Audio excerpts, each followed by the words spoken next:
Hello and welcome to the Moonbase 2 podcast. I'm your host, David aka Kal-El Prime, and it has been such a long time since we recorded an interview, but I thought it would be a really good time to start again, and so I have brought my wingman, my Maverick to my Iceman, or Iceman to my Maverick, I don't know. But anyway, ladies and gentlemen, what I do know is it's Mr. Chris McFeely. Thanks, Goose. Yeah, it's too hot to bother with all of this. It really is, and especially considering this is the second time we're recording this intro. Yeah, the heat has not got any less hot. Yes, no, you're still hot. I'm still hot, but the ladies have been telling me that for a while. Yeah, what we're going to do is, because we're so tired, we're just going to move right along. So take it away, past Dave. So our guest this episode is an animation writer with over 20 years' experience in the business. He's written for such shows as the 90s Spider-Man, X-Men cartoons, and Batman cartoons. But he's perhaps best known amongst Transformers fans as being the story editor on Transformers Beast Machines, and has recently contributed several episodes to the second series of Transformers Prime. Ladies and gentlemen, please welcome to the Moonbase 2, Mr. Bob Skir. Hi there. It's nice to be here. Well, thank you for joining us.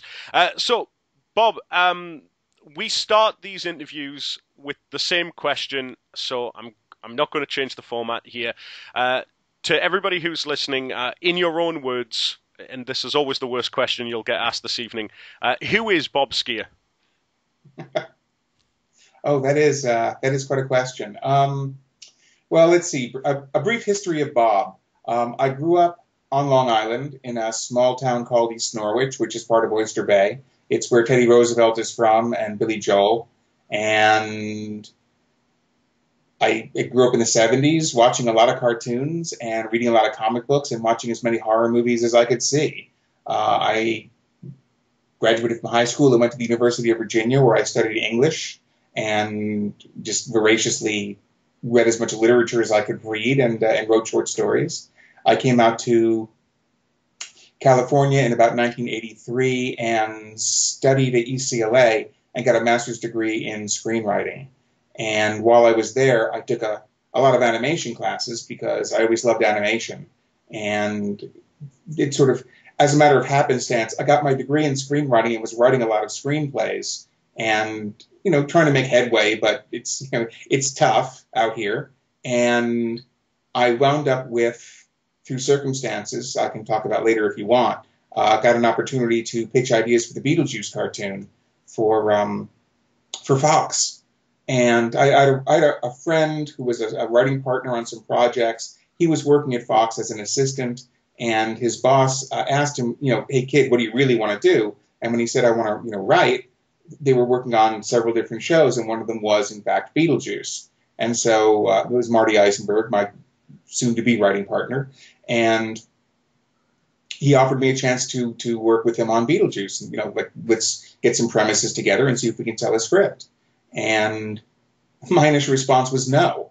I didn't come out here to write cartoons. I came here to write screenplays. And quite frankly, we were just coming off the 80s where all the cartoons were so soft and so gentle and so protected by parental groups that you couldn't do anything fun. But we're also coming off of the advent of several amazing things, one of which was Ralph Bakshi's Mighty Mouse, which was hilarious, and I used to watch it every week. And then we were also coming off Tiny Toons, which was a brand new show at the time, which is one of the show that put Fox on the map. And I used to watch that all the time because it was funnier than hell. And then when I realized that they wanted to do animation, they wanted to do the kind of shows I wanted to do. They were doing, the promise with Beetlejuice was it was going to be wacky and irreverent and much more like the Warner Brothers cartoons than the version that was on ABC, which was, a network sort of, it was funny in a way that I didn't really think was great. It was set in Peaceful Pines, and it was just sort of, silly situations with Beetlejuice getting into wacky trouble in Peaceful Pines. And what they said with the Fox series was it was going to be wacky and it's a lot of anarchy. It was going to be set in Beetlejuice's ghost world, and there was just going to be a lot of craziness. And with that promise, I was receptive to the idea, but I turned to Marty and said, look, if we're going to write at the top of our abilities, if we're going to try and make each other laugh, if we're going to fight about this stuff because it matters, if we're going to treat this as seriously as we would treat any screenplay, I'm in. But if we're going to waste the time of 9-year-olds 30 minutes at a time, then I'm just not interested. I don't want to work on something that I'm not going to be proud of and something that's going to be, quite frankly, lame. And we agreed right then and there that we were going to take we were going to treat this as seriously as we would any other kind of project. And so from that point on, we pitched an idea to Beetlejuice. They only had a couple of episodes left, so really we would be lucky if we got an episode. And we wound up writing 7 of them, which was over 1/10 of the episodes they produced. They liked our work. We continued working, and the story editor on the episodes that we started with was Eric Lewald. And Eric moved on from Beetlejuice. He got the assignment to develop X-Men. And X-Men was my dream project. It was my dream property. A year before, I had written an X-Men screenplay completely on spec because I would have gone insane if I hadn't done that. I just had these characters living in my head. I came out here to write an X-Men screenplay, and I waited 7 years until I felt I was a good enough writer to actually do it, because I didn't want to write it and just do a really horrible job. And I wanted to make sure that it was done right, because Batman had just come out, and that came out really kind of awful. And you'd know how awful the movie was if you'd seen the original script and how much better it was before they fixed it. And also, Teenage Mutant Ninja Turtles had just come out, and every kid in the world knew what mutants were. They were turtles who loved pizza and yelled cowabunga. Mm-hmm. And I'm like, okay, someone's got to do this right. And so I wrote the X-Men screenplay that distilled everything I loved about the X-Men. And so, I mean, this stuff was crazy in my brain. So when they were developing the X-Men series, I volunteered my services to the story editor who had not been reading the comics for the last 20 years and wasn't completely insane. So I got to help doing the character breakdowns on it, and I got to kind of become the X-Men expert that they would, ask questions of. And we also got to write for Batman, and therefore our careers took off. And so Marty and I got a writing career that just, we got a great reputation as people who could do comedy, and people who could do action adventure, and people who could find new ways to combine and mix them. And so we became just great utility writers, and over time we got a chance to develop series, and we got a chance to spearhead a couple of shows, and it was a really great time. It was fantastic. But to circle back to your question about who is Bob Skir, the basic answer is I'm somebody who is a voracious fan of the things I am a fan of, whether it be horror movies, and when I was a kid, I just studied them. I just wanted to know everything I could about Boris Karloff and everything about Jack Pierce, who was the makeup artist who created all the classic Universal horror makeups. I wanted to learn from people like Rick Baker how to make life masks. I just wanted to know everything about that stuff. I also loved comic books. I would go to conventions all the time, and it's like, oh my God, I'm meeting my idol Stan Lee, and oh my God, is that Marv Wolfman and Len Wein? This is amazing. And I just loved comics and animation and all that stuff. I was always obsessed with something. There was always some new thing to discover and just fall in love. And that's why when people approach me with certain kind of properties, I go, oh my God, that's my holy grail. And I've come to realize that there are like dozens of holy grails in my life. If somebody were to walk up and say, do you want to spearhead Speed Racer? I'd be like, yes! If someone said a Star Wars series, I'd be like, yes! In fact, it manifested itself very early. When we finished Beetlejuice, we were offered a chance to write for Batman. And I'm like, okay, Marty, I know you like Batman, but, you're a comedy guy. I'm like comic book fanatic. So when it comes to Batman, just get out of my way, let me do what I do, and let me just spearhead this. And then we were offered a chance to work on X-Men, and I'm like, Marty, you want to work on Batman? Because I'm over here with X-Men now. And so Marty wound up spearheading the first Batman episodes that we did, and they turned out rather magnificently. We were really, really... When you work on a show for Warner Brothers or Disney, the animation is going to come back so beautifully. And the storyboards and the timing, and on Batman, they were individually scoring every episode. So, oh my God, I mean, this stuff was heaven. So we got to work on some shows that came in like really, really beautifully. But also, circling back to it, getting to work on shows like X-Men and Batman, we were working on shows that took this stuff really seriously. They were now in animation doing the kinds of shows I wanted to do, and they were doing them the right way. So it wasn't like they're going to do Wolverine and he's the angry guy with the claws. They wanted to do him as Logan. They wanted to really capture what it was that made that character that character. When they were doing Batman, they weren't just having, the Joker running around doing Joker things. You had people like Paul Dini trying to get into the whole twisted psychosis behind these people and really dig in and see what made these critters tick. And it made the episodes deeper, more resonant, funnier, more clever. And so it wasn't just sort of like generic sort of, this stuff was smart. And as I say, I got a career in animation by being very, very, very lucky. They had just made a turning point to a place where they were doing the kinds of shows I wanted to do, and they were doing them the right way. And so, me, big fan, fanatic of all this stuff, I just got very, very lucky to be where I was when I was. Mm. So, you mentioned obviously there growing up reading. Maybe I'm making an assumption on this, but would you say you made yours Marvel? Really, growing up when you were a comic book fan, more of a Marvel guy than a DC guy? I would have to say yes, but I would also qualify that. When I was a kid, like grade school, 5, 6, 7 years old, I was it didn't really matter. I was more of a fan, I guess. It was easier to read the DC books because the stories were self-contained single issues. Mm. And also, the characters were all brightly colored, and it's a very simple world. If you were reading Superman, it was a Superman story. Or if it was Superman and Batman, it was a Superman and Batman story. But if you read the Marvel comics, you couldn't read an individual issue.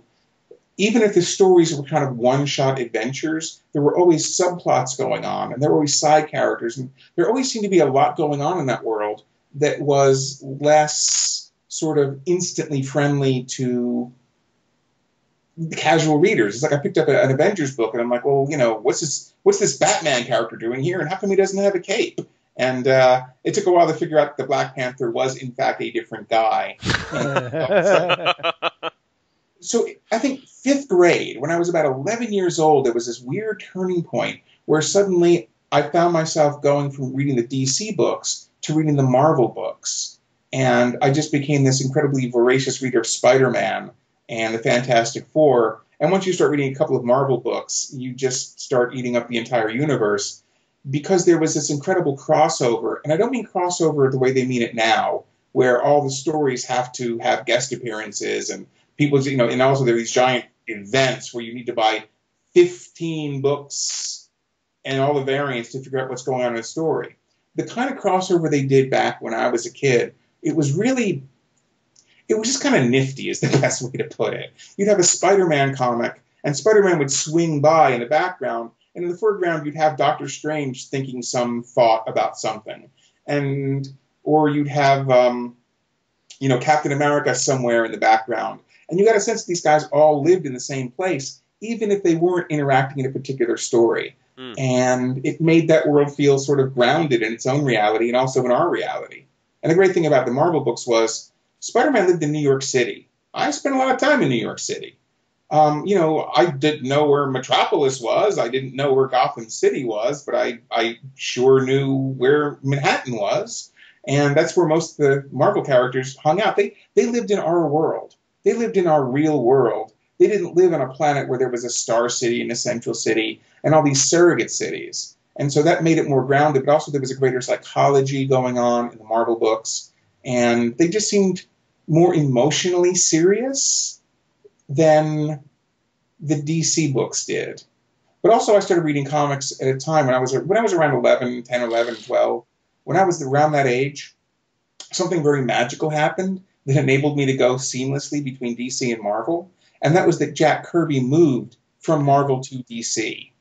And so you had this sort of middle ground area where you had these books that were kind of like Marvel books, but they weren't Marvel books. They were at DC, but they weren't DC books. It was very strange, but they had the Fourth World comics with the New Gods and Mr. Miracle and the Forever People, and also Jimmy Olsen was part of that as well.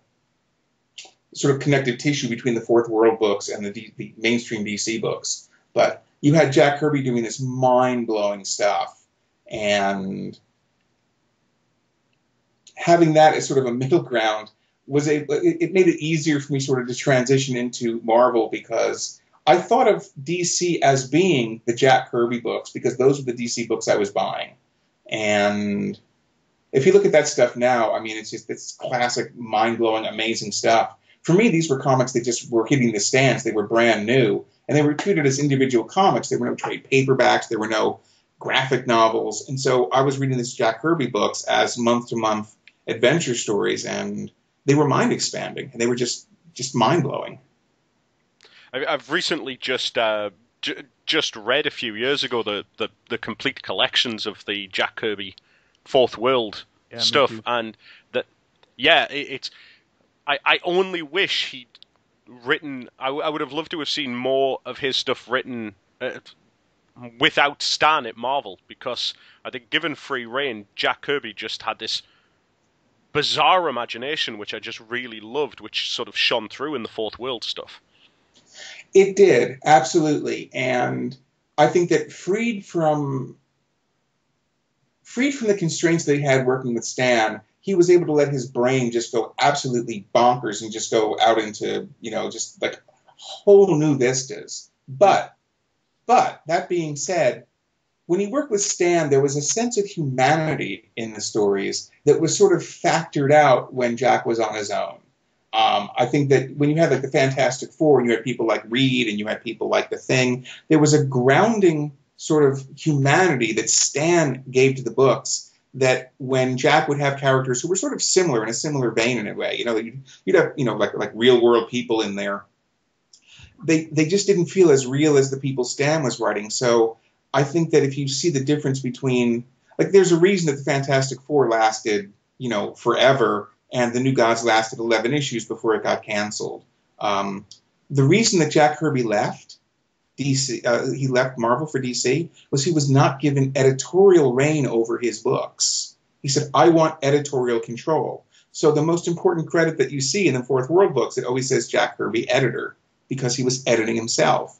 And that was his problem. I think that when he got to write and draw and take control of the books that way, it was monumentally it was groundbreaking. But he should have had somebody over him to ride herd on him, because I think that would have enabled him to focus better. If you read the New Gods books, every issue is incredible. Every issue has amazing stuff in it. But every issue feels like a new section of Jack Kirby's brain that he's exploring. It doesn't feel like it's part of a narrative whole. So to me, I look at it as a monumental failure. Monumental in terms of it was just a monumental accomplishment, but it's also a failure in that it didn't sort of hold together as a narrative that was able to grow indefinitely on its own. And I think that if he had had somebody over him, there were lots of editors back then who were just really, really masterful at making sure the comics continued to flow, and that you didn't make the kind of decisions that would make a book end. And I think that if he had had that kind of editorial hand over him, those books would have lasted a lot longer, and we would have been that much richer for it. I wish the Fourth World books had gone on for years and years and years, as opposed to just a couple of years as they did. But if you want to read the two best stories that he ever did, like back to back, and they're entirely different stories, but there's New Gods issue 7 and then New Gods issue 8. And New Gods issue number 7 was The Pact, which was the story of how New Genesis and Apocalypse were able to avoid a war with each other, and how they maintained a very tenuous peace until Scott-Free, left. And it's a wonderful story about sort of, politics and about war and about almost philosophy. And the next issue was New Gods number 8, which is the Death Wish of Terrible Turpin, which is where what you had was Orion fighting his half-brother Calibac in Manhattan and basically leveling the place as they're fighting. And you had this cop in the middle, and his name was Turpin. And he's like, I'm not going to let these clowns destroy my city. This is ridiculous. And so what you have is these gods from Olympus coming down and destroying a city, and a human being in the middle stopping them. And it's about the relationship between human beings and gods. And it is the single issue that shows what the New Gods should have been throughout its entire run. It is an absolutely perfect piece, and it's one of the best comics I've ever read. And by the way, when they did the Superman cartoon, they brought in the character of Turpin. Yeah. And they based the character design on Jack Kirby. And when the character died, they gave him a Jewish funeral, and basically, it was all a tribute to Jack, but they gave Jack the send-off he totally deserved, and it was rather magnificent and quite appropriate and touching. I think they dedicated the episode to him, didn't they? I think they did, yeah. Yeah. And as I recall, it took the power of a god to destroy him. It took a power of God to destroy Jack Kirby. It's an interesting way to look at it, especially considering, I think, wasn't it Turpin a few years ago when he became the host to Darkseid's Spirit? Yeah, part of the Final Crisis story. The Final Crisis story, yeah. But that was just Grant Morrison playing in the Jack Kirby soundbox. Yeah. Chris, I believe you've got something. Well, we're sticking with the comics discussion. We've moved a little further away from it, but I just wanted to hear a little more about that X-Men screenplay. Oh. Well, I've never seen the darkness of a movie theater. It was my distillation of what made the X-Men the X-Men. So I picked the team that I loved the most. I took the stories that I loved the most, and I put them all together into a story that hadn't been told the way that I was telling it. So basically, if you were reading all the comics, if you read the Byrne Claremont issues, you would see exactly what I was doing and exactly what I was drawing from. And at the same time, I was giving a story that the audience would find really easy to get into. And the way that you do that, of course, is if you have a team book or a team movie, you start out by having the new character come in so that they get introduced into this world and they get introduced to all the characters at the same time the audience does. And the way they did that in the animated series was through Jubilee. And the way they did that in the X-Men film that they did in 2000 was that they did it through Rogue and Wolverine. And my take on it was that it was Wolverine being brought onto the team and how he didn't fit there and how he didn't belong there and how difficult it was for a person like that to modify himself to fit in with people with a very, very different agenda from theirs. And so, that story had not been told in the comics that way. And so it was a chance to focus on Wolverine and focus on what made him so different from everybody, but at the same time it was a chance to meet everybody and be introduced to this entire world. I wrote it in 1990, and people didn't know what mutants were back then, so I spent the first bunch of pages introducing teenage versions of the characters. So it was Professor X meeting Scott for the first time and meeting Jean Grey, and what you got from those scenes was a definition of what is a mutant. Mm-hmm. So when you watch those scenes, if you just didn't know, what the hell is a mutant, you'd recognize that one scene was sort of it was a character who didn't survive those scenes. It was based on Firestarter, where the government was taking this little girl and doing an experiment with her, and it winds up literally blowing up in their faces. And so people watching it would go, "Oh, okay, I know what a mutant is. It's like Carrie. Carrie was a mutant." It's like, okay, if that's what they got, that's perfect. And then you have Wolverine joining, and wackiness ensues. But I took a lot of stuff from Days of Future Past. I took a lot of stuff from the issues where Magneto had kidnapped the X-Men and was holding them captive in, was it... Savage Land? Yeah, it was Antarctica. It was up in Antarctica. Yeah. And that was like, they wound up going to Savage Land after that in the comics. Yeah, it wasn't in the Savage Land, but the nanny, the robot nanny, and the chairs that made them brain dead. And all the nanny was one of my favorite things to play with because she was there in the screenplay. She was absolutely there, and I had a lot of fun with that character. That's the scene that breaks my heart the most. You know, it's 1990, and I'm like, we got to get Julie Andrews. We got to get Julie Andrews. But these days you get Kristen Chenoweth to do it because she could do the voice without even doing a voice. She could just do it.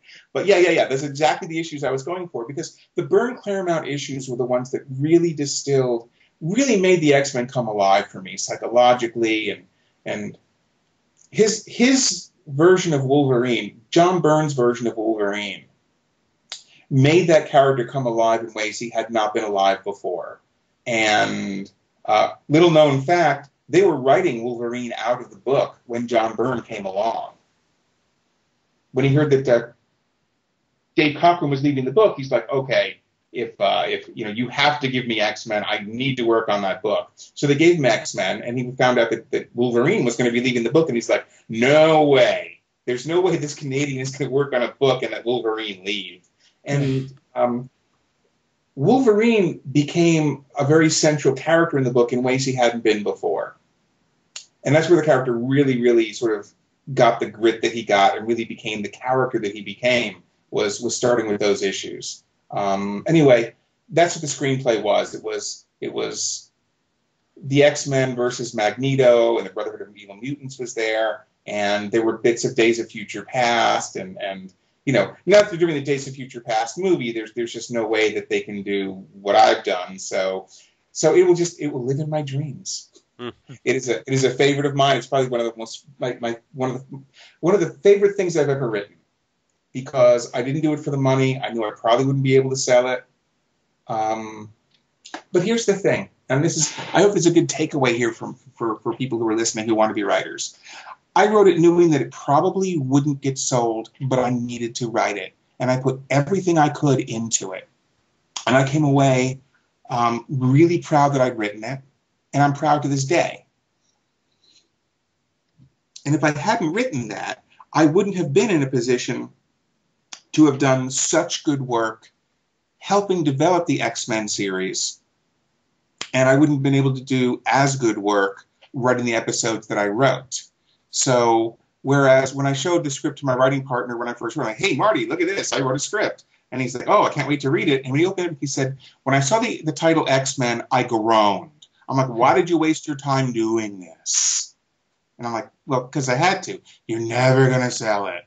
Well, that thing wound up making us basically our fortunes because working on the X-Men series was one of the things that helped establish us as the writers that we were. So even if you're working on something that is just a project based on love, it's never going to happen, it's never going to do anything for you, you'd be surprised at how these things actually will turn around and will help you and, may turn out,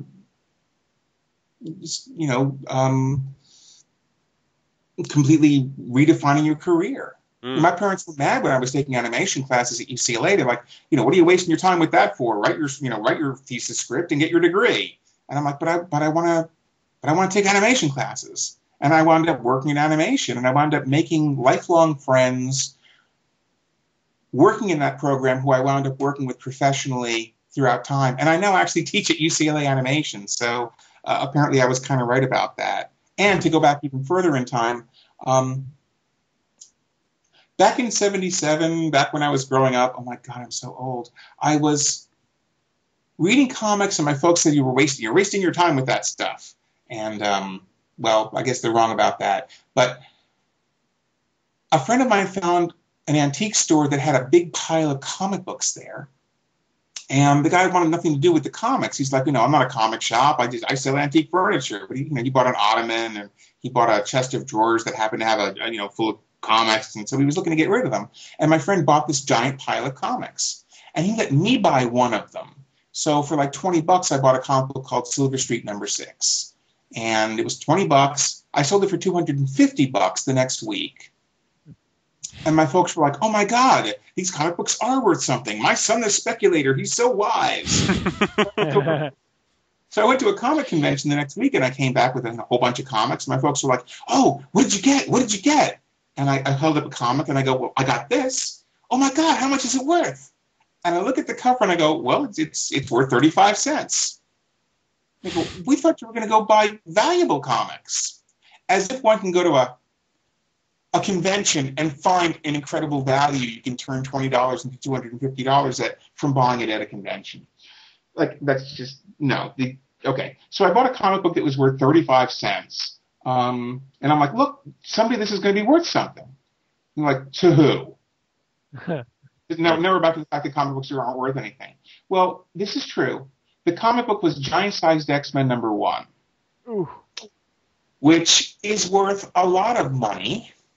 And I still have that book. I still have that same comic book today. I would never dream of selling it. And yet I've made a fortune from that comic without even selling it, because that was the book that brought me into the X-Men world, that helped make my career in animation. And, it's my folks had a very specific idea of, well, this isn't worth anything. And it winds up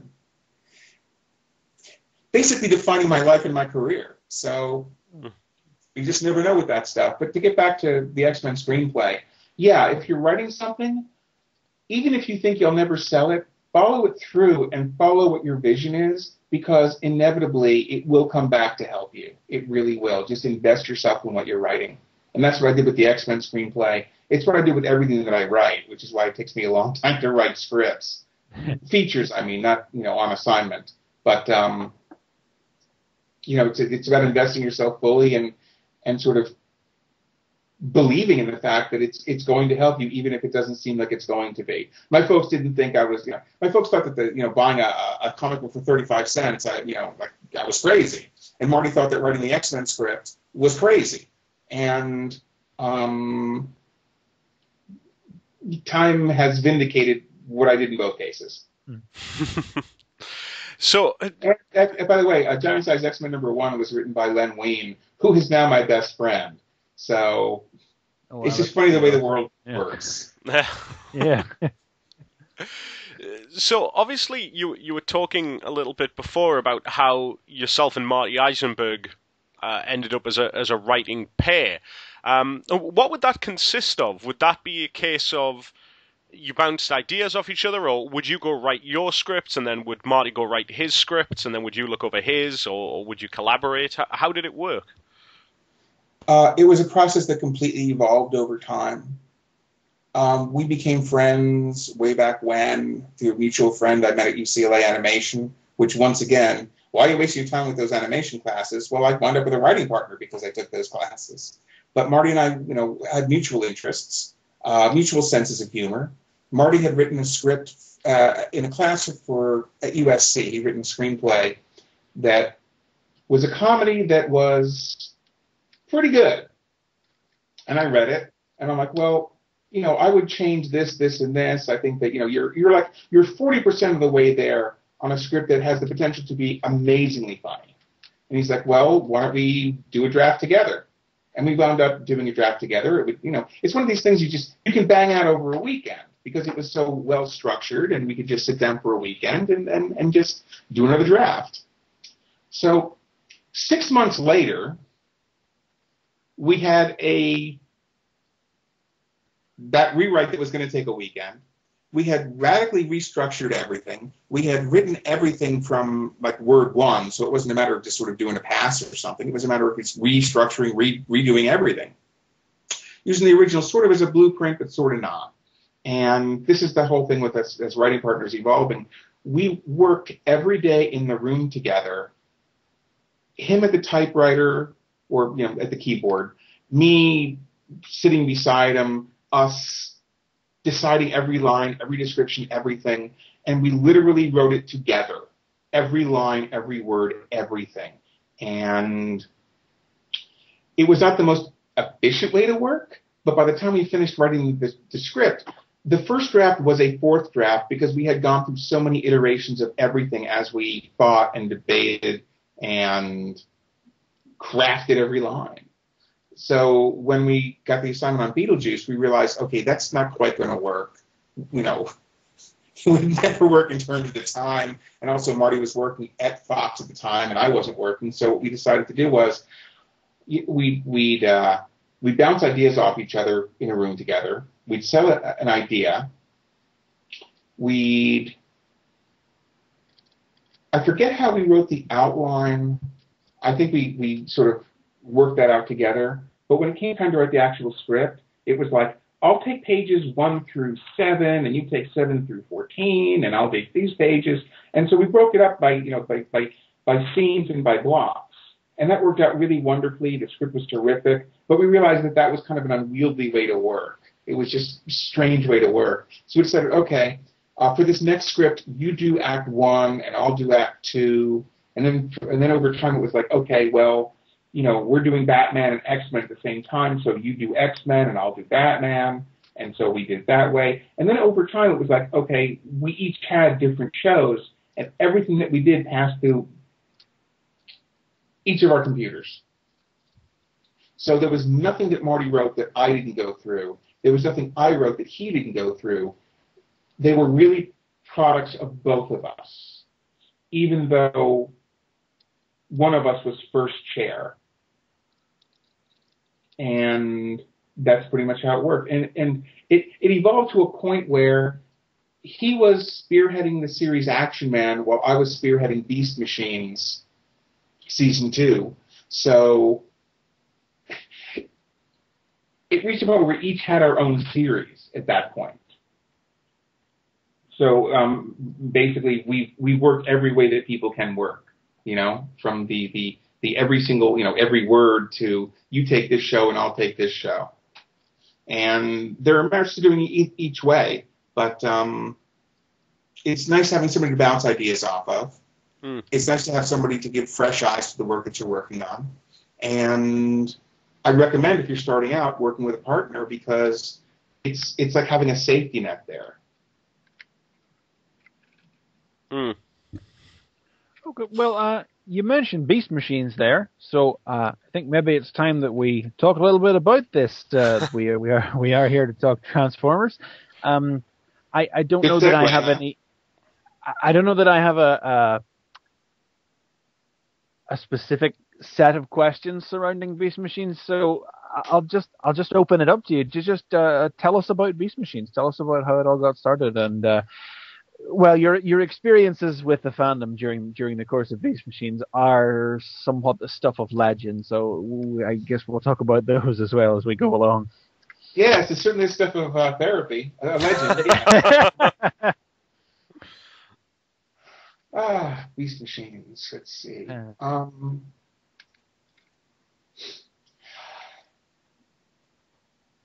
The first Transformer series happened at a time when I wasn't watching animation.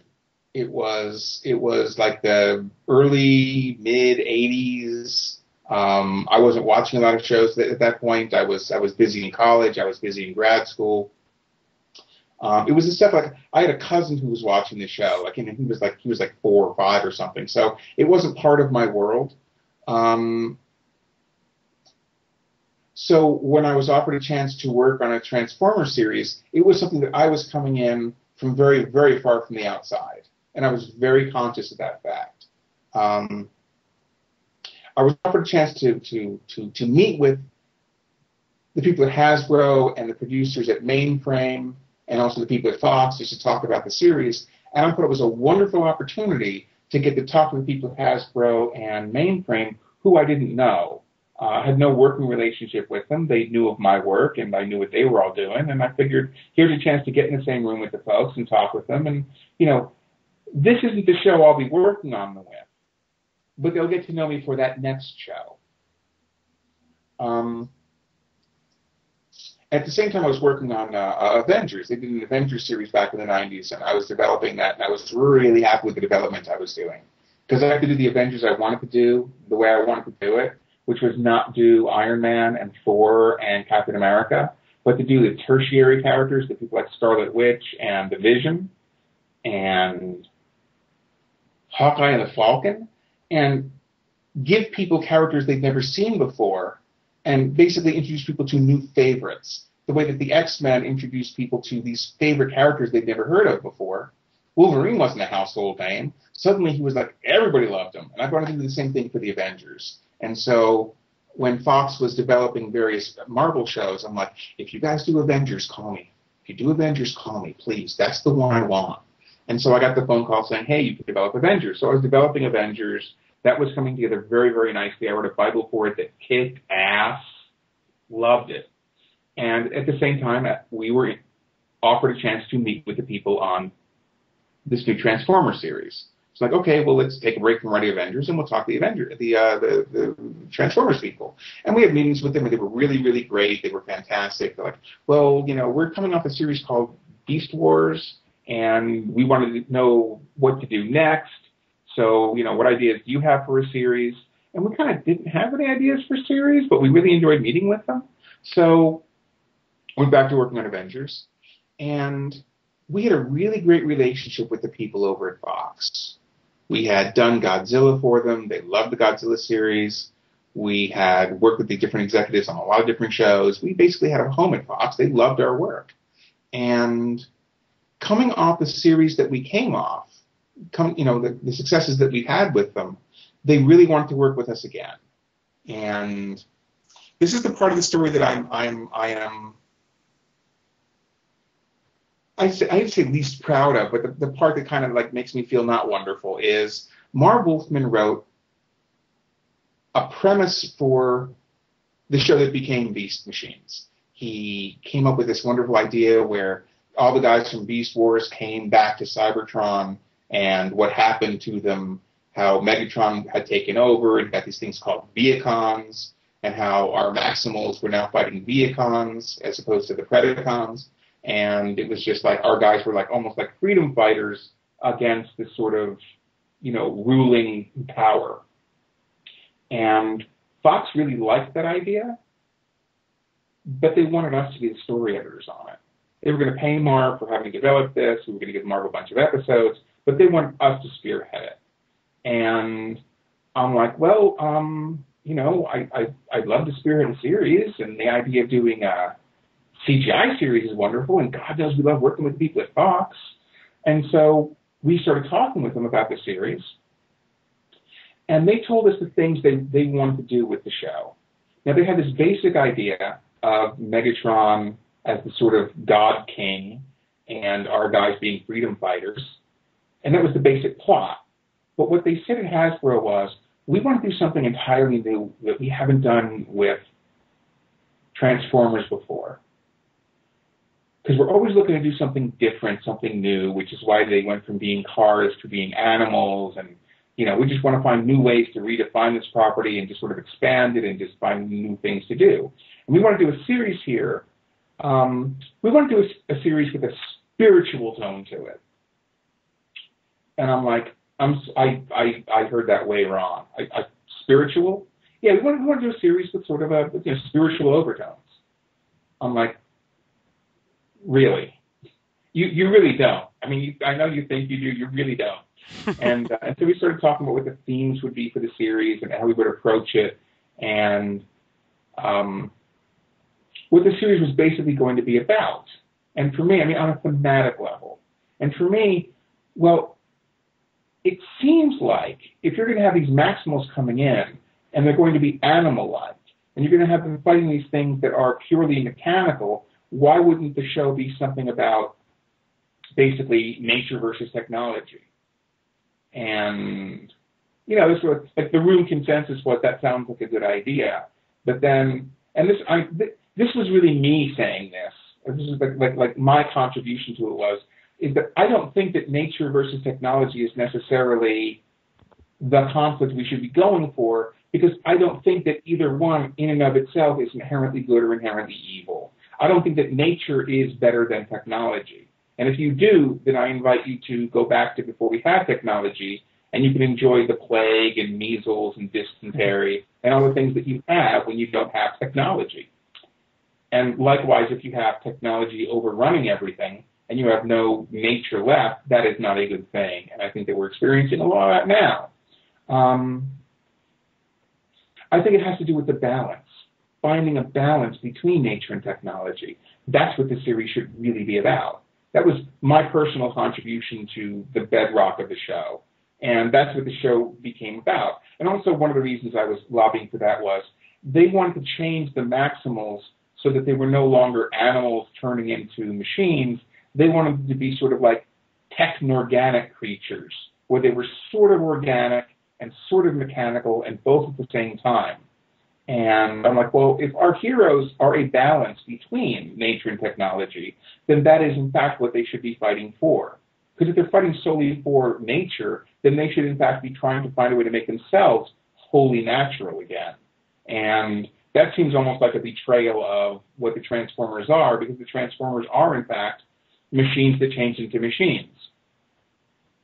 And also, I mean, the fan base was like, well, wait a minute, Optimus isn't a monkey, he's a truck. And so, you know, the fans were already not on board with the idea of, you know, animal / whatever. So anyway, what I was lobbying for was making the show about the balance that you need to strike between nature and technology. And that's what it became. And it enabled us to have that spiritual overtone that they were asking for when they first suggested that idea. And I just put the pedal to the metal on that and just basically said, look, if we're going to do this as you know, a spiritual kind of series, I was suggesting ideas that would make it into basically a religious epic. Mm. And the more I was doing things like that, the more I was expecting them to either pull the reins back or say, you know, it was nice meeting with you, but you're kind of insane. Mm. And the more we were doing those kinds of ideas, the more they liked them, which completely surprised the hell out of me. But I still wasn't sure I was the right guy for a Transformers series. And, you know, meanwhile, we had Avengers out there. Hopefully it was going to get a green light. So, and the strangest thing happened. We had a meeting with them one afternoon. We came home, and I got an email from a fan congratulating me on getting the series. And I'm like, well, you know, I sent an email back saying, well, thank you very much. That's very nice of you. We don't actually have the series. We just had a few meetings. But thank you for your enthusiasm. That's very lovely. And then, like 20 minutes later, I got a phone call from someone saying that we got the series. That Fox was greenlighting it, and they wanted us to be the story editors. And I'm like, wow, okay, that's great. You know, Marv came up with the bedrock of the series. He came up with the basic idea, so we're going to hire him to write as many episodes as we can write. But if they want us, if they're offering us a chance to story edit it, then let's do it. Let's do this. And 20 minutes later, we got the phone call. They were greenlighting Avengers. Ooh. So we had just committed to Beast Machines. We had just said we're going to do this show, and this dream project hits my desk, and it's like, we can't do it now. We're committed to something else. But, you know, I'm sure the show's going to come out great, and I can't wait to see it. Oh. So I missed my opportunity to work on the Avengers series because we were doing Beast Machines, and it was sort of a blessing that fell into our lap. To this day, I'm very grateful that Mark had come up with such a great idea for the series. And, you know, it was through sort of happenstance that we wound up getting the gig. But it turned out that Hasbro had wanted to work with us, Mainframe had wanted to work with us. And it was our relationship with Fox that made it happen, because Mark had not just story edited series for Fox. And because Marty and I had, that's the reason they gave it to us and not Mark. And I still feel guilty about it. I don't like feeling like I've taken a job away from somebody. But it wasn't a matter of them hiring us or Marv. It was a matter of them hiring us or some other story editors they had just had success with as well. So I was glad to know that I was story editing it, because I don't know if other story editors would have hired Marv as many times as we did. Not everybody is generous that way. You know, not many people are generous to the people who are responsible for having the shows that they have. I'm not going to mention any names, but there are certain superhero shows that are created by people who wind up not being hired by the story editors who do the series. So the story editors are working on a series that were created by people that they are then not hiring to write episodes. And if I were doing a series that was based on something created by a creator who is now working in animation, I would give them as many episodes as I could. So you know, for me, I felt guilty taking the show. I feel like I took it from Marv. I didn't really, but I mean, but the flip side is I got to hire Marv a bunch of times, and another story editor might not have, because some people aren't that conscientious. Mm. That was awfully long-winded. No. So, I mean, in terms of the what Marv gave you, it was the general basis of the show. Maximal's return to Cybertron, Megatron's in charge, and then they wanted to bring in the religious aspect. You then said, well, no, it should be the discussion of nature versus technology and finding the balance, which ultimately led up to the season finale of the first series, and then the finding the balance after that was the thrust right the way throughout the second series. My question is, in regards to something like that, the Beast Machines were so tight. There wasn't any filler. It was literally, it felt like, was it 22 episodes altogether? 12 episodes or 13 26. episodes? Yeah, it literally felt like every single episode was a chapter of this story. Is that how you purposely approached it? It's absolutely how we approached it. What happened was, we went to a convention, we went to Comic-Con shortly before the series premiered, and we were asked, are there going to be multiple part stories? And I'm like, yeah, we're doing one story that has 26 episodes.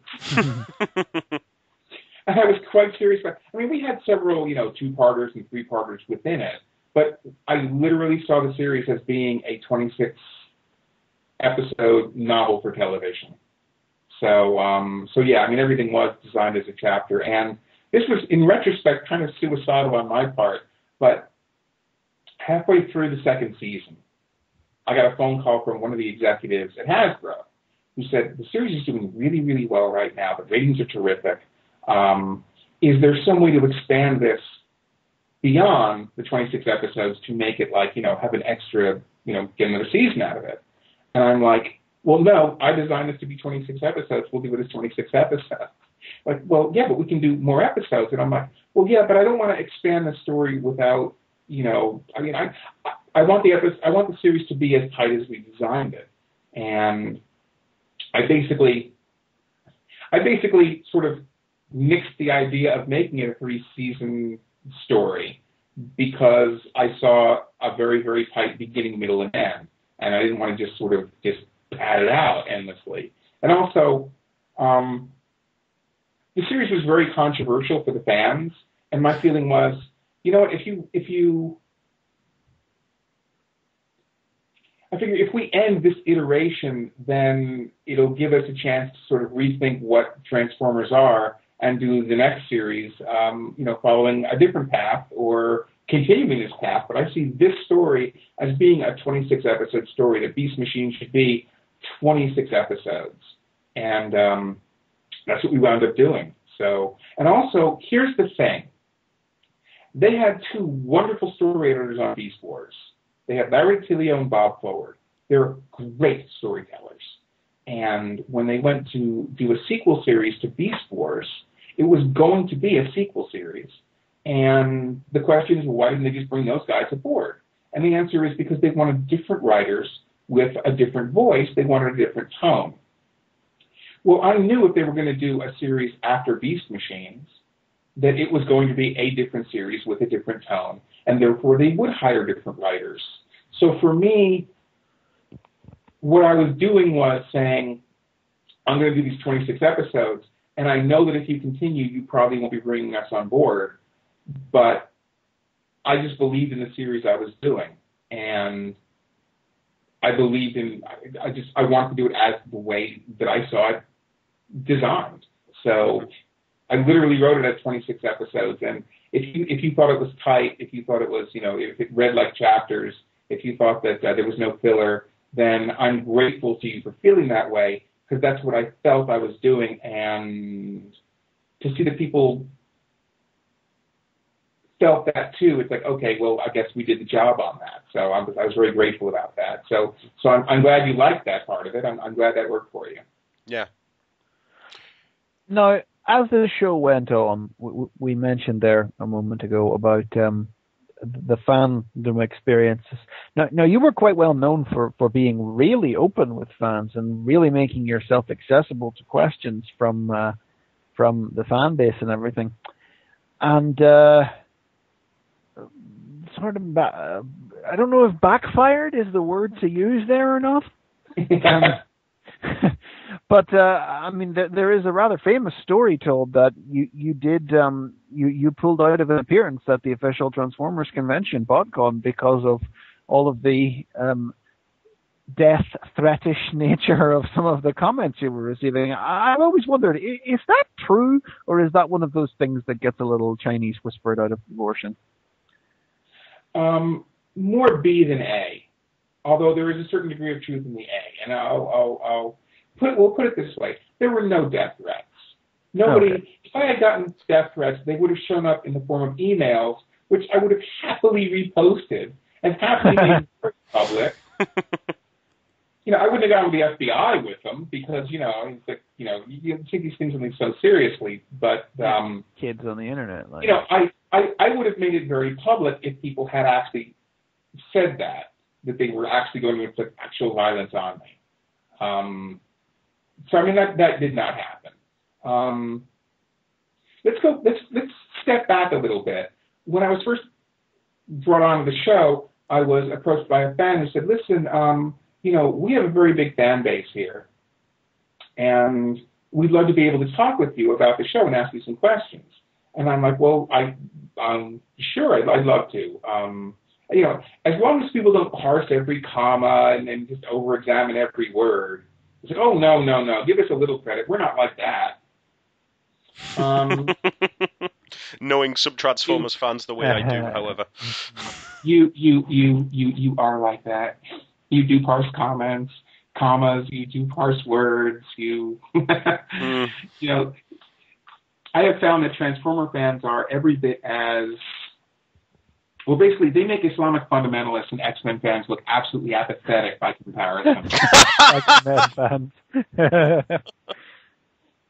Really, I mean, they're just like, they love this stuff so much. I mean, as I said, I got a phone call saying I got the show before I knew I got in the show. And this is very important. I was a huge fan of X-Men. When they did the X-Men series, when they got anything wrong, it made me bumfuck. Just crazy. And when they got anything, either inaccurate or they got the tone wrong or the characters wrong, it made me crazy.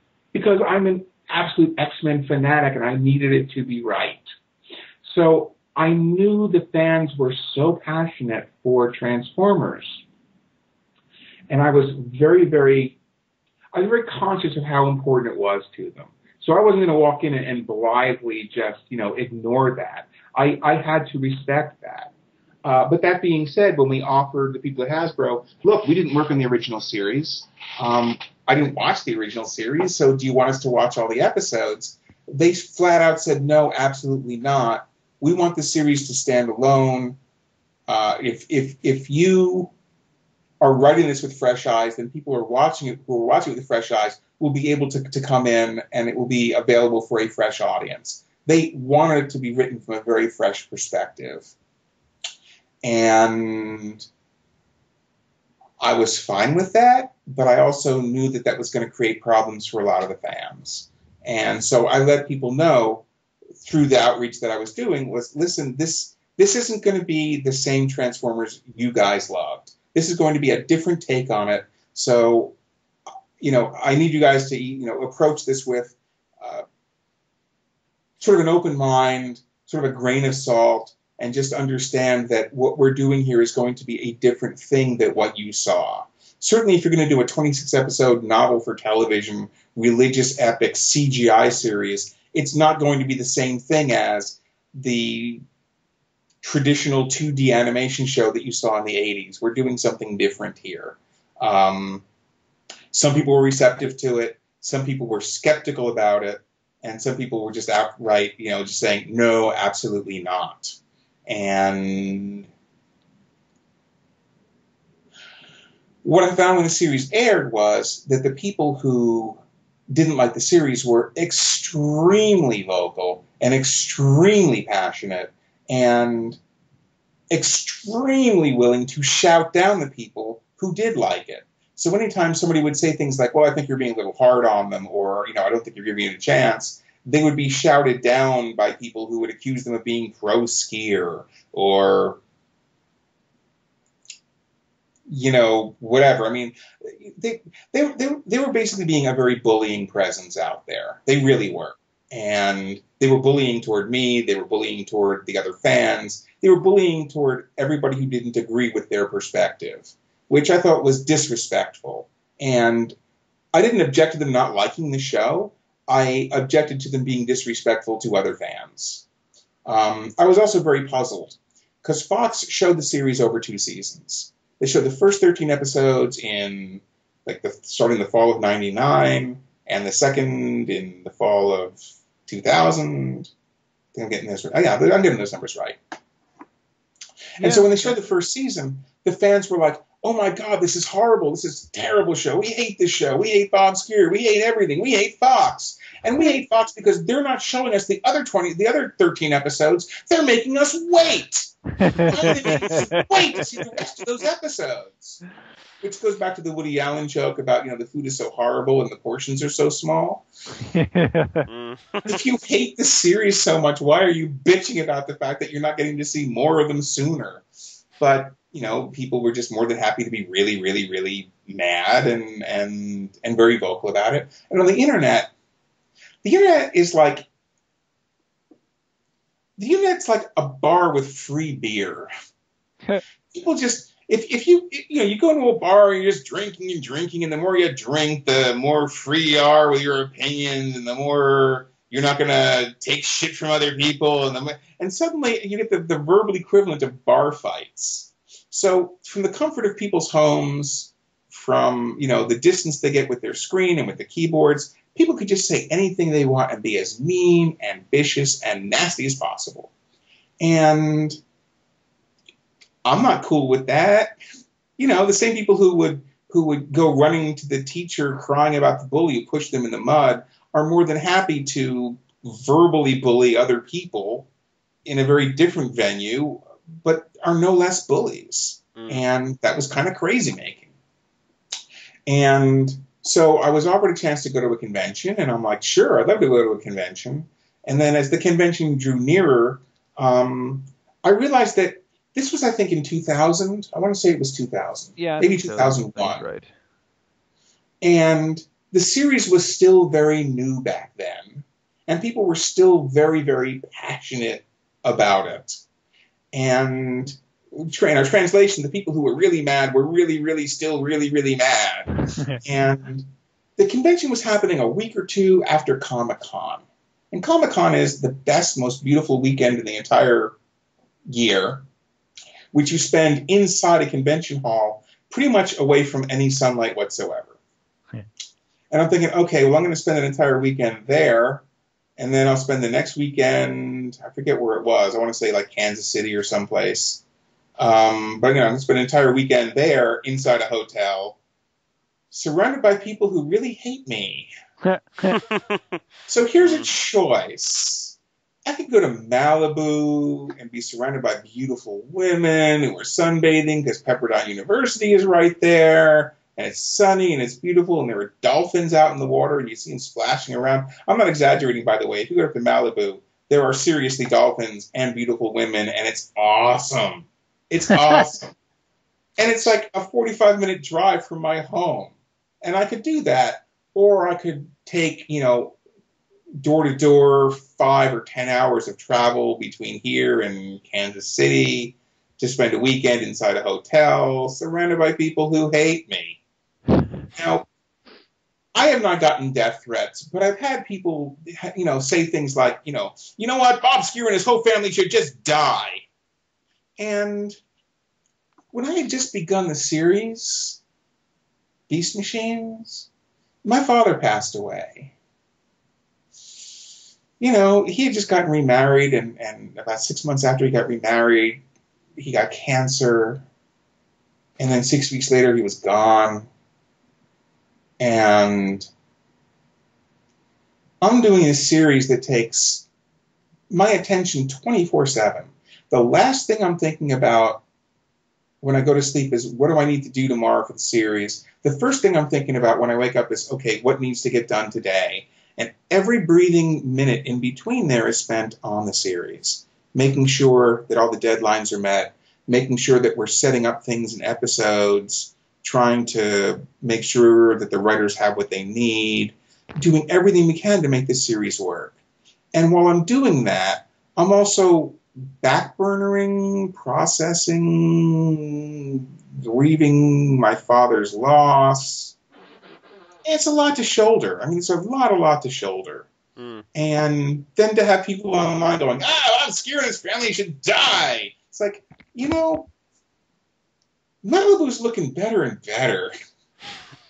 So I decided not to go to the convention, not because of, fear to my life or well-being, but more like, you know what? Let's go to the beach. Now, to this day, I regret doing that, and I'll tell you why. The people who invited me to that convention went out of their way to invite me, went out of their way to make travel arrangements, went out of their way to get accommodations for me. They went to a lot of trouble on my behalf. And also, they were selling the convention based on the people who were going to be appearing there, and my name was one of those names they were advertising. So I did a huge disservice to the people who put the convention together by pulling out the way that I did. And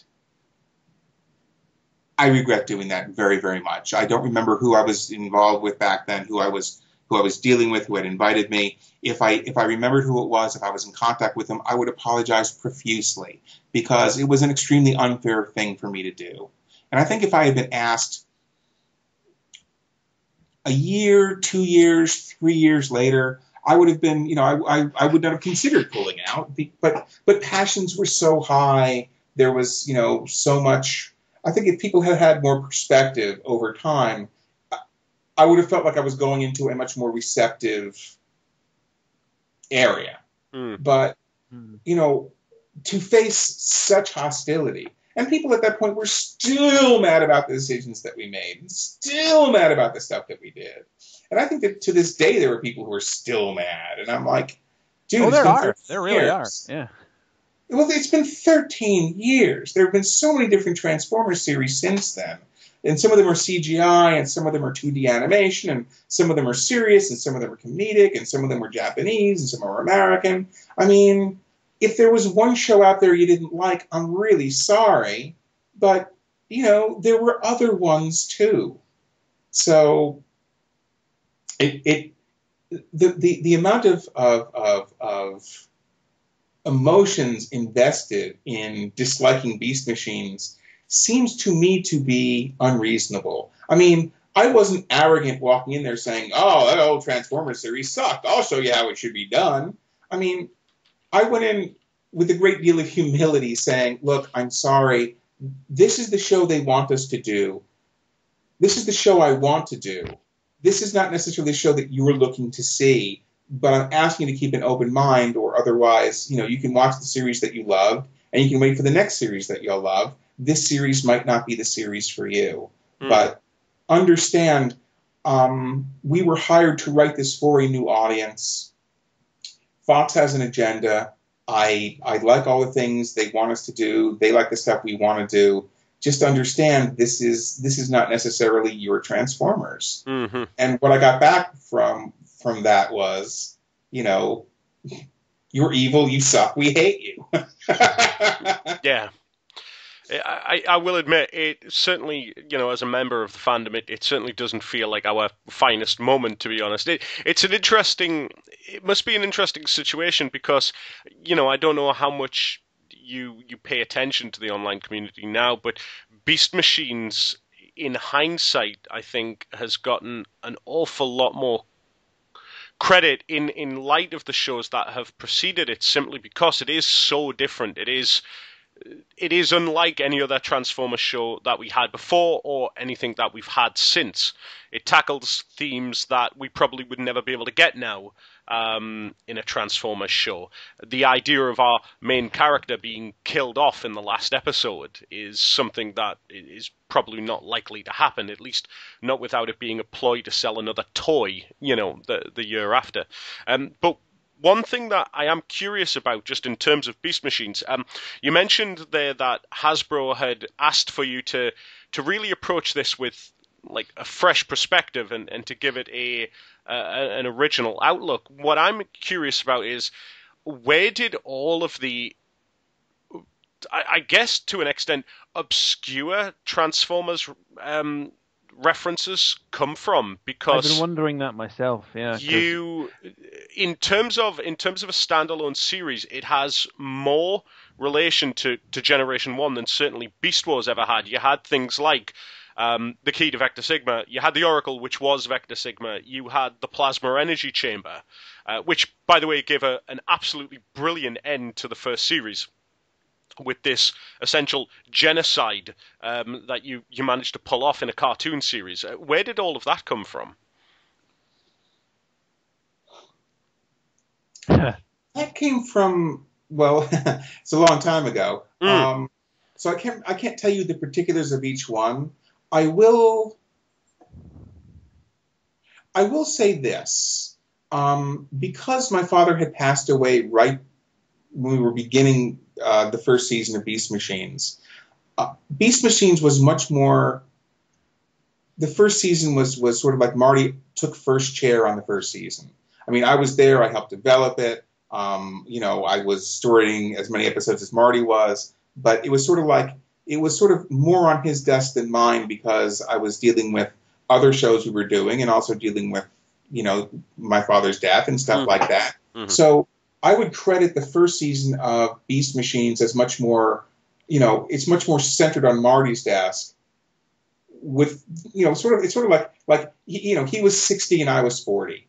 Whereas in the second season, Marty had moved on to Action Man, which I was trying to develop during the first season. And it wound up being, like Marty took over Action Man, I took over Beast Machines, and Marty did an amazing job developing Action Man, and Marty did an amazing job spearheading that series. And he spearheaded that series while I was spearheading Beast Machines. And I think that the second series of Beast Machines was, I hope Marty doesn't resent this, it was like 90% me and 10% him, whereas Action Man was, 90% him and 10% me. And he might take exception to that and say, well, really, it's more like, 70-20 or 70-30, 80-30. And I'm like, you know what? You can haggle over whatever percentages you want to haggle over. But the second season of Beast Machines really represents my vision. Mm-hmm. And the series Action Man really represents Marty's vision. And that's what I'll say on that. So we used a lot of imagery in the beginning of Beast Machines. The key to Vector Sigma was something that we had inherited. I think we were aware that it was in the first series. We were looking for a machine that did a certain thing, and we were told that this thing had existed. Because the people at Hasbro were not silent partners here. Mm-hmm. I mean, they knew everything about anything to do with Transformers. I mean, these are the people who spearheaded the brand. They knew every strand of DNA. And so they'd be like, well, you can use the key to Vector Sigma, and, you can use the Oracle.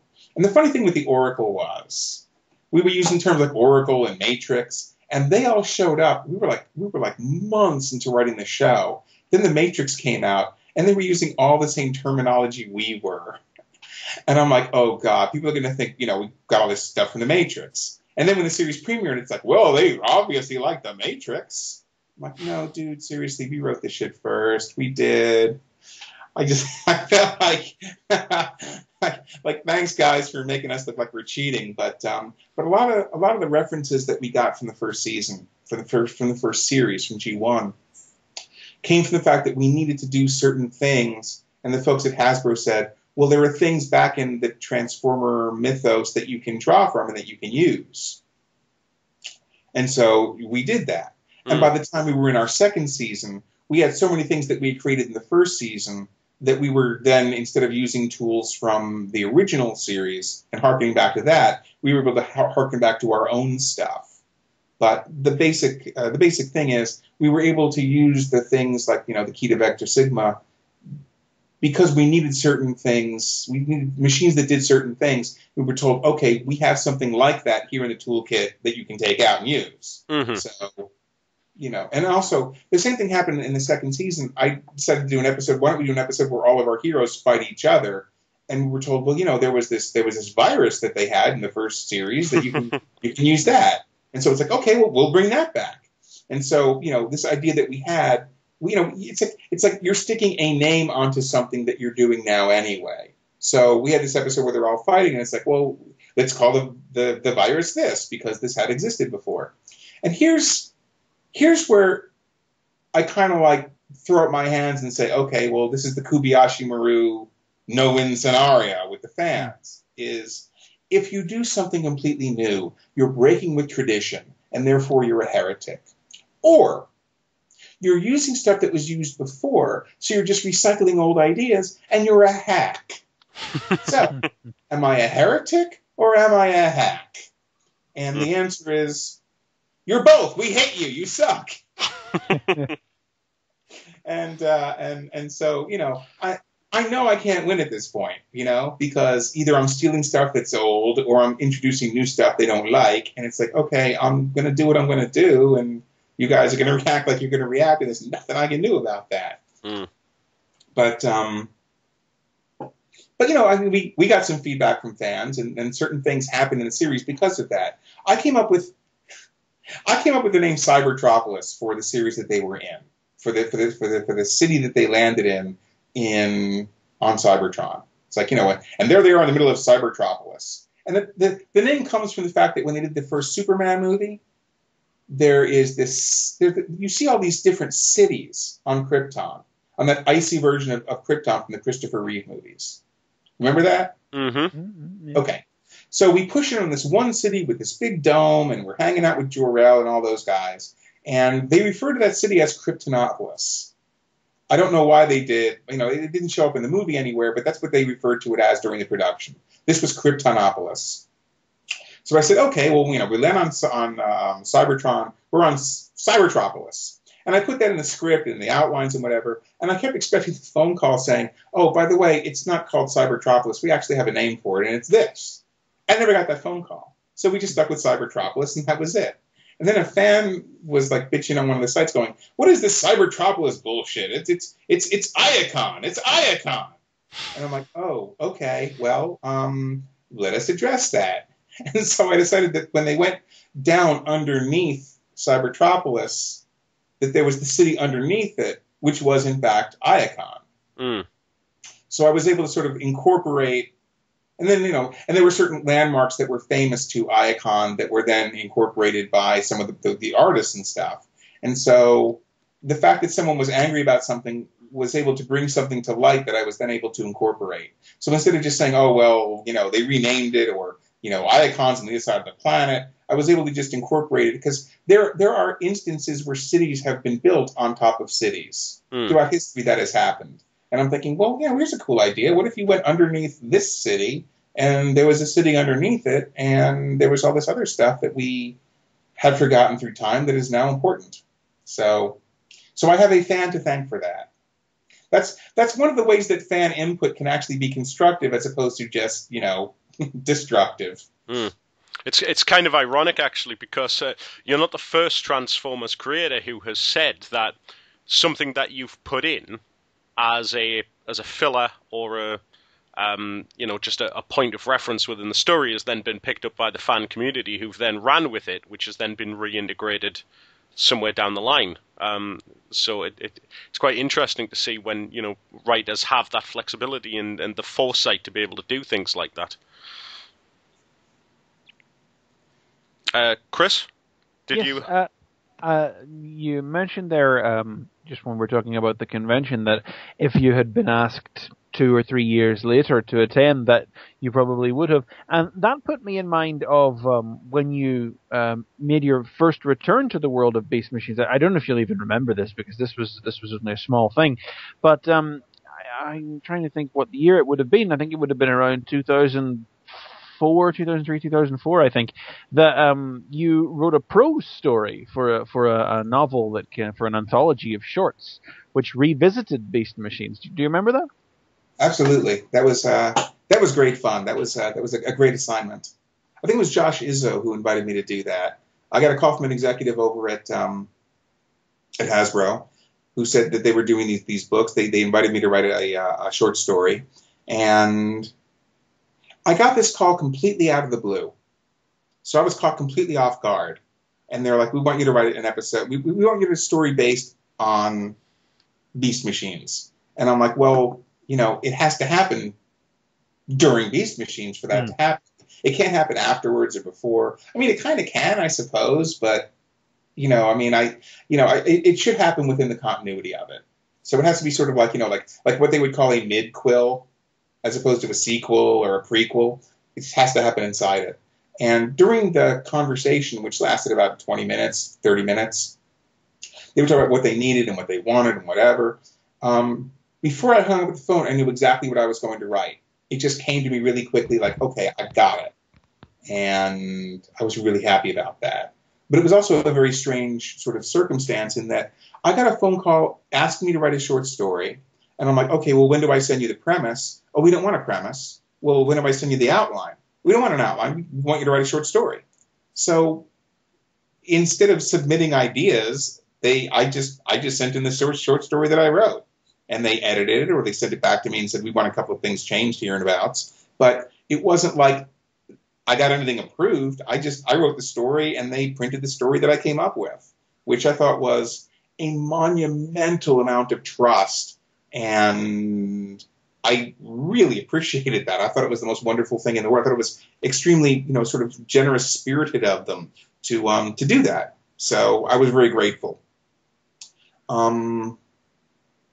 What I decided to do was I decided to tell a story from Megatron's point of view entirely.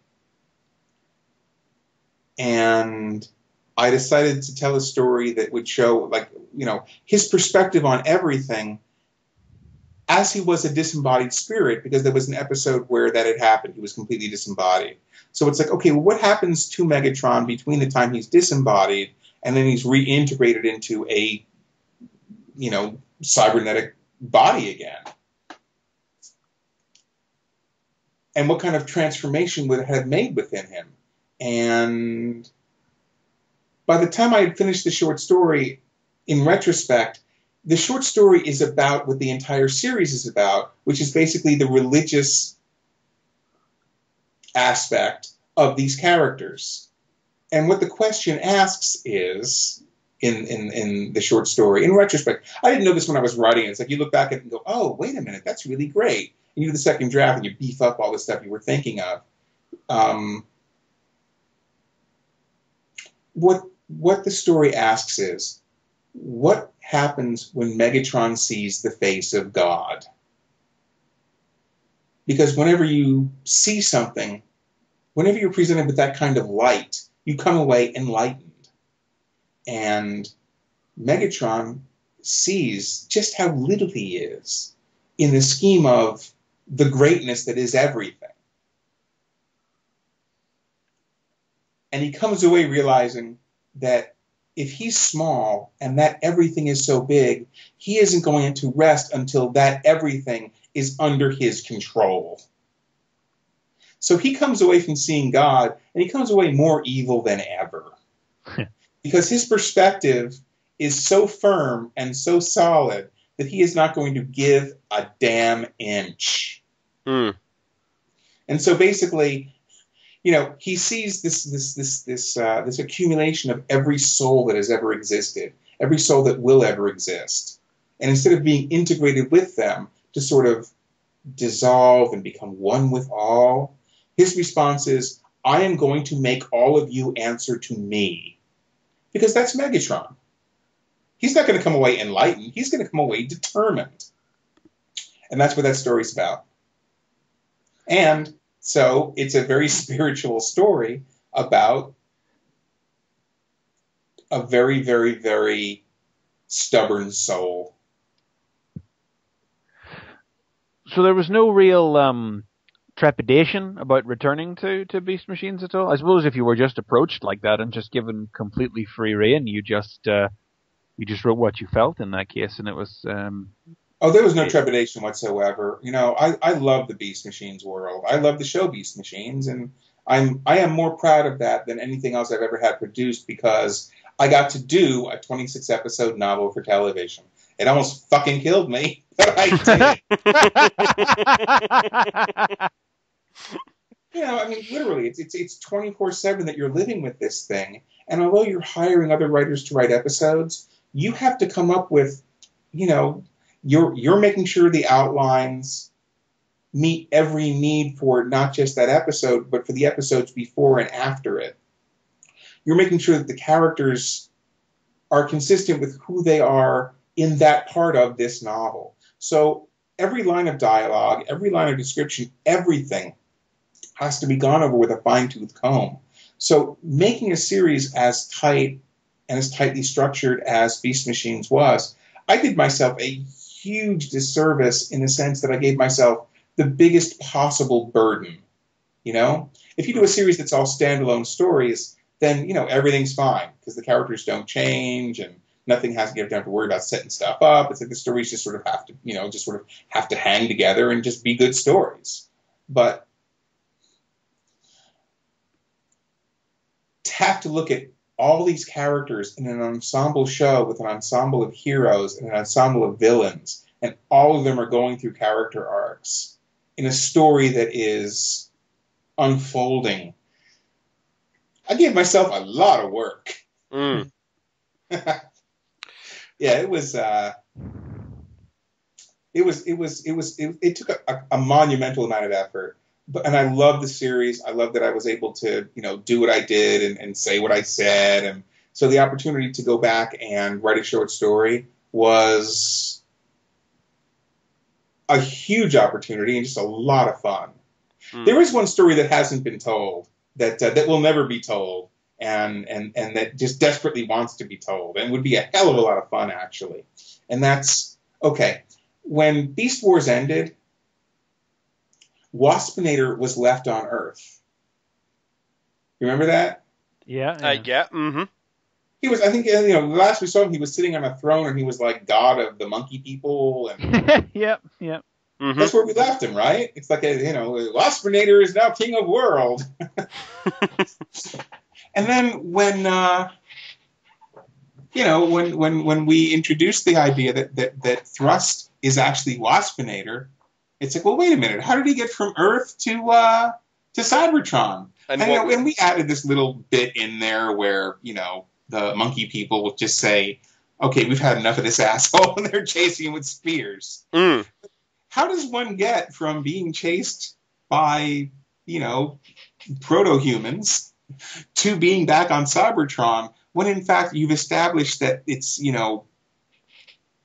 no end of light years away and all this time, and there's time travel involved and everything else. Yeah. Clearly, this guy has gone on an epic journey worthy of Homer. Clearly, we are talking about, the Odyssey. And it would just be wonderful to do a story where it's like, it's the Odyssey of Waspinator. Because this guy obviously goes through a lot of shit to go from Earth to Cybertron, and I think it'd be a hell of a romp. But have you obviously? But if somebody if somebody would ask you to write that story, have you already got it, or is it something you would just love to work on? It's something I'd love to work on. It's Because just something. I'd love to read it.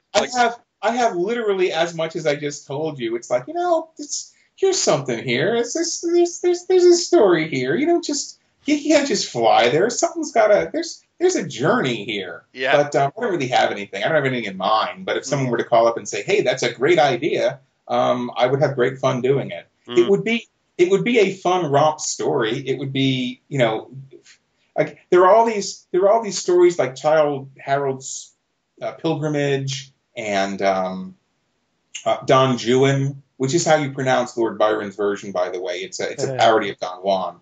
If you read these, they're epic journeys that are parodies of the epic journey. So the character goes through all of this stuff, and it's more like misadventures than adventures, and it would just be funny and silly and just kind of goofy, which is what I see Waspinator's journey being. And this is the important thing to sort of look at. If you look at who Waspinator was in Beast Wars and the tone of Beast Wars and the tone of that character, if you put this character on that kind of journey, it would want to be a romp. When we did Beast Machines, we were looking for a certain tone, and we needed to be faithful to that tone. So it wasn't going to be lightweight and flyweight and fun. It was going to be serious. I look at that series as being, in terms of its tone, like The Empire Strikes Back. The Empire Strikes Back is a great Star Wars movie. It is not, however, a great time.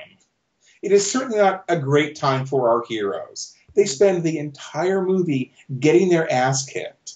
They get their asses kicked, they get chased off the ice planet, they get chased through an asteroid field, they get chased through the Cloud City. They just get chased, they get their asses kicked. Luke gets his ass kicked. Well, what happens in our series is it's 26 episodes of our characters very much on their heels, very much on the defensive, very much fighting to mitigate something very bad that has happened. They are fighting overwhelming odds. And so it is the most serious-minded show that you can imagine because our characters spend the entire time very much, with the odds stacked against them.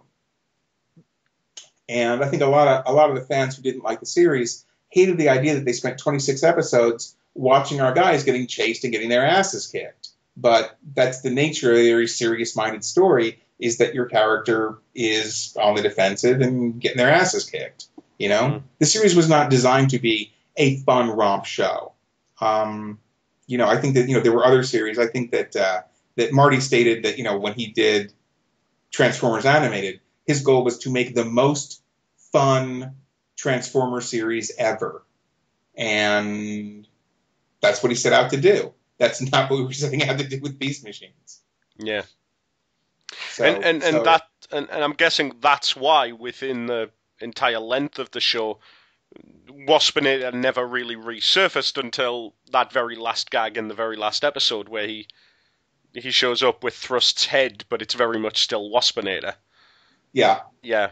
So I know that you said that just before we start talking about your work on Transformers Prime, I know that you said you never really envisioned following on from Beast Machines and things like that, but there was development of the follow-up to Beast Machines, which was Trans-Tech, which never really saw the light of day.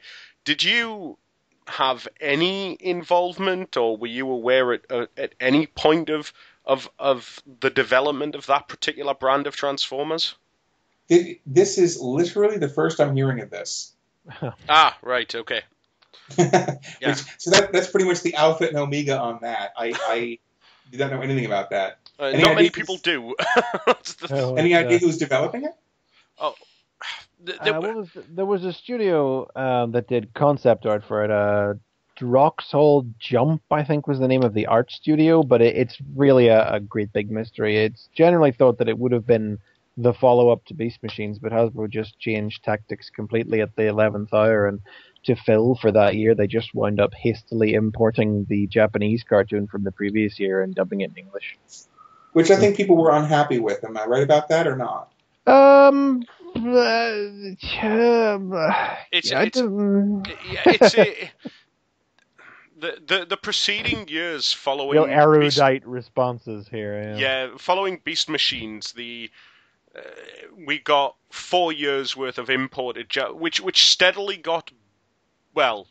No, it did not. No, it did not get better. Better. It ended on a good note, but it was very much.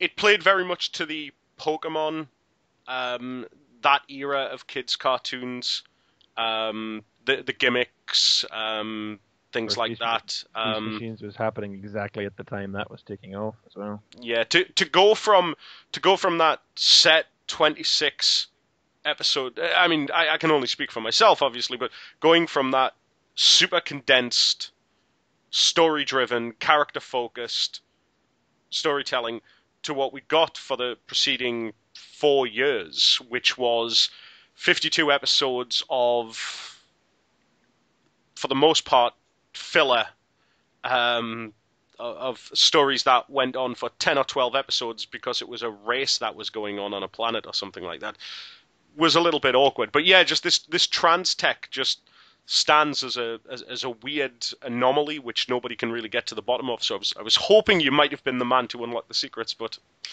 it shall forever remain a mystery at this point, I think. Yeah, I am not the person to ask. Well, it would have been interesting to see what the trans tech looked like, because they were always looking to do something new and different with the Transformers. It's the reason that they went from being machines to animals to machines. At one point they were like, well, why don't we go from animal to animal? And that's where noble/savage came from. And I pointed out to them, not helpfully, that okay, that's not a Transformer, that's a werewolf. You can't go from animal to animal and still call it a Transformer. It's something else. But there was something else. They said, well, what about machine to plant? And I'm like, okay, well, that sounds interesting. And so we created Botanica. And see, it's mad ideas like that I love Beast Machines for. It was not a. I was going to say, it just wasn't afraid to totally flip on the whole concept of Transformers on its head and be like, yeah, you know what? It turns into a plant. So what? F you. Yeah, just the idea of a character that wasn't built to sell a toy. Yeah. It was there for a story purpose. Is something that's sadly becoming a bit of a rarity almost. Now with the movies and things. Well, I was very grateful to the folks over at Hasbro, because they were always pushing to find some new way, some new angle to redefine the property, to expand it, or to just sort of rethink it. Because, I mean, you can always go back to what was there before, but the idea is, okay, well, why don't we take it in some new direction and see where we can take it? And, that is a very healthy way to approach simply anything, because you don't want to just keep repeating yourself, because then you get 40 years of the same toys doing the same things. It's like, let's take a chance on this. If it doesn't work, we'll go back to what we had before. If it does work, it'll lead us to something new and something great. The traditional fans of the original Transformers, when they saw Beast Wars, were horrified. Mm-hmm. But it's like, wait a minute, they turned Optimus into a monkey. Well, it's actually Optimus Primal. Well, wait, no, it's not even the same Optimus. And so, I mean, they were just upset all over the place. But Hasbro had decided they were going to do something different. And doing that something different led them to do Transformers Beast Machines, which was yet more different. And I think the idea is, why don't we just, bend this thing until it breaks? Why don't we just take this to its furthest, most, logical and beyond logical extreme, and then pull it back later. And I think what you're seeing now is, they have since pulled it back, but there is a great deal of value to taking an idea and pushing it into a frontier that even the fans aren't comfortable with. There was something that the creators of the new Doctor Who were saying at a panel relatively recently, which was I think someone was asking, well, this was a couple of years ago, okay, so relatively recently, but why aren't there more references to the original classic Doctor Who? Why aren't we seeing more stuff from the original series? And what I want to say it was Russell Davies at that point. What he said was, we're not trying to cater to the nostalgia for the past. We're trying to create nostalgia for the future. And I think there's a lot of value in that. So my end note for people would be, I was trying to create nostalgia for the future. I wasn't just catering to nostalgia for the past. And I think that there were people who will never forgive me for that because they wanted as 20-year-olds or 30-year-olds to see a show that made them feel like they were 10 again. And that wasn't going to happen. A lot of people will never forgive George Lucas for making the prequels, not because they didn't like the sequels per se, but more to the point that they felt betrayed that those movies did not make them feel precisely the way they felt when they were 9 years old seeing Star Wars for the first time. And George Lucas, for all of his creativity and power, for all the technology that he has at his disposal, for all the creativity and forward thinking, cannot make people 9 years old again. He can't do it. So, the best you can do is your best. And the best you can do is, I'm going to give you the best ideas I can come up with, the best characters, the most honesty I can come up with within those characters, and hope that you respond to it in a way that is meaningful to you. Hope that you find the stories that we tell to resonate with you and to entertain you, to make you laugh or cry or think. That's the best you can hope for. And if you don't like the stuff that we're doing, there's other stuff out there. I'm not saying, wow, why don't you just change the channel? But it's more like, look, I'm doing what I can do as a storyteller, and you'll respond to it and you'll like it or you won't like it, but that's just, that's the way it is. I mean, it's out there. But I would be doing a big disservice to myself and to any audience. It goes back to, I'm not going to waste the time of 9-year-olds 30 minutes at a time. I need to work as hard as I can work as a writer to come up with new ideas and come up with a fresh take and come up with something that is representative of a vision that's worth fighting for. And that's what I did with Beast Machines. And it's the same approach I would take with the X-Men. And I wouldn't appreciate it if people took liberties with the X-Men. But then again, if people were trying to push it in new directions and find new stories to tell and find new ways to look at the characters, then they're only doing a service to the property. So if we do an X-Men animated series and it's the only X-Men animated series that's out there, and they're telling the old stories, but they're getting the stories wrong, if they're getting the characters completely wrong, they're doing a disservice to the property.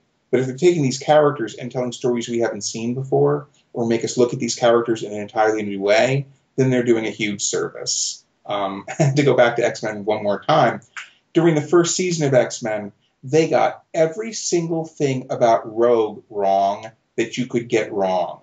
And so I did an episode called The Rogue's Tale, which by the end of the episode, she was the same character in the animated series as she was in the comics. I basically pressed Control-Alt-Delete and explained who the character was, what her history was, and I set everything right because so many things had been mangled. And that to me was, it's like, okay, now she's the same character.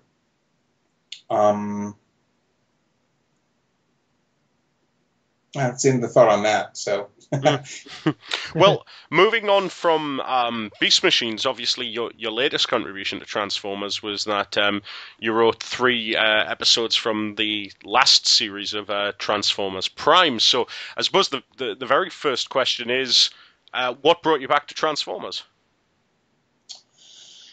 What brought me back to Transformers was that Steve Melching, who had written some amazing episodes for me back on Beast Machines, offered me a chance to write for the Transformer show.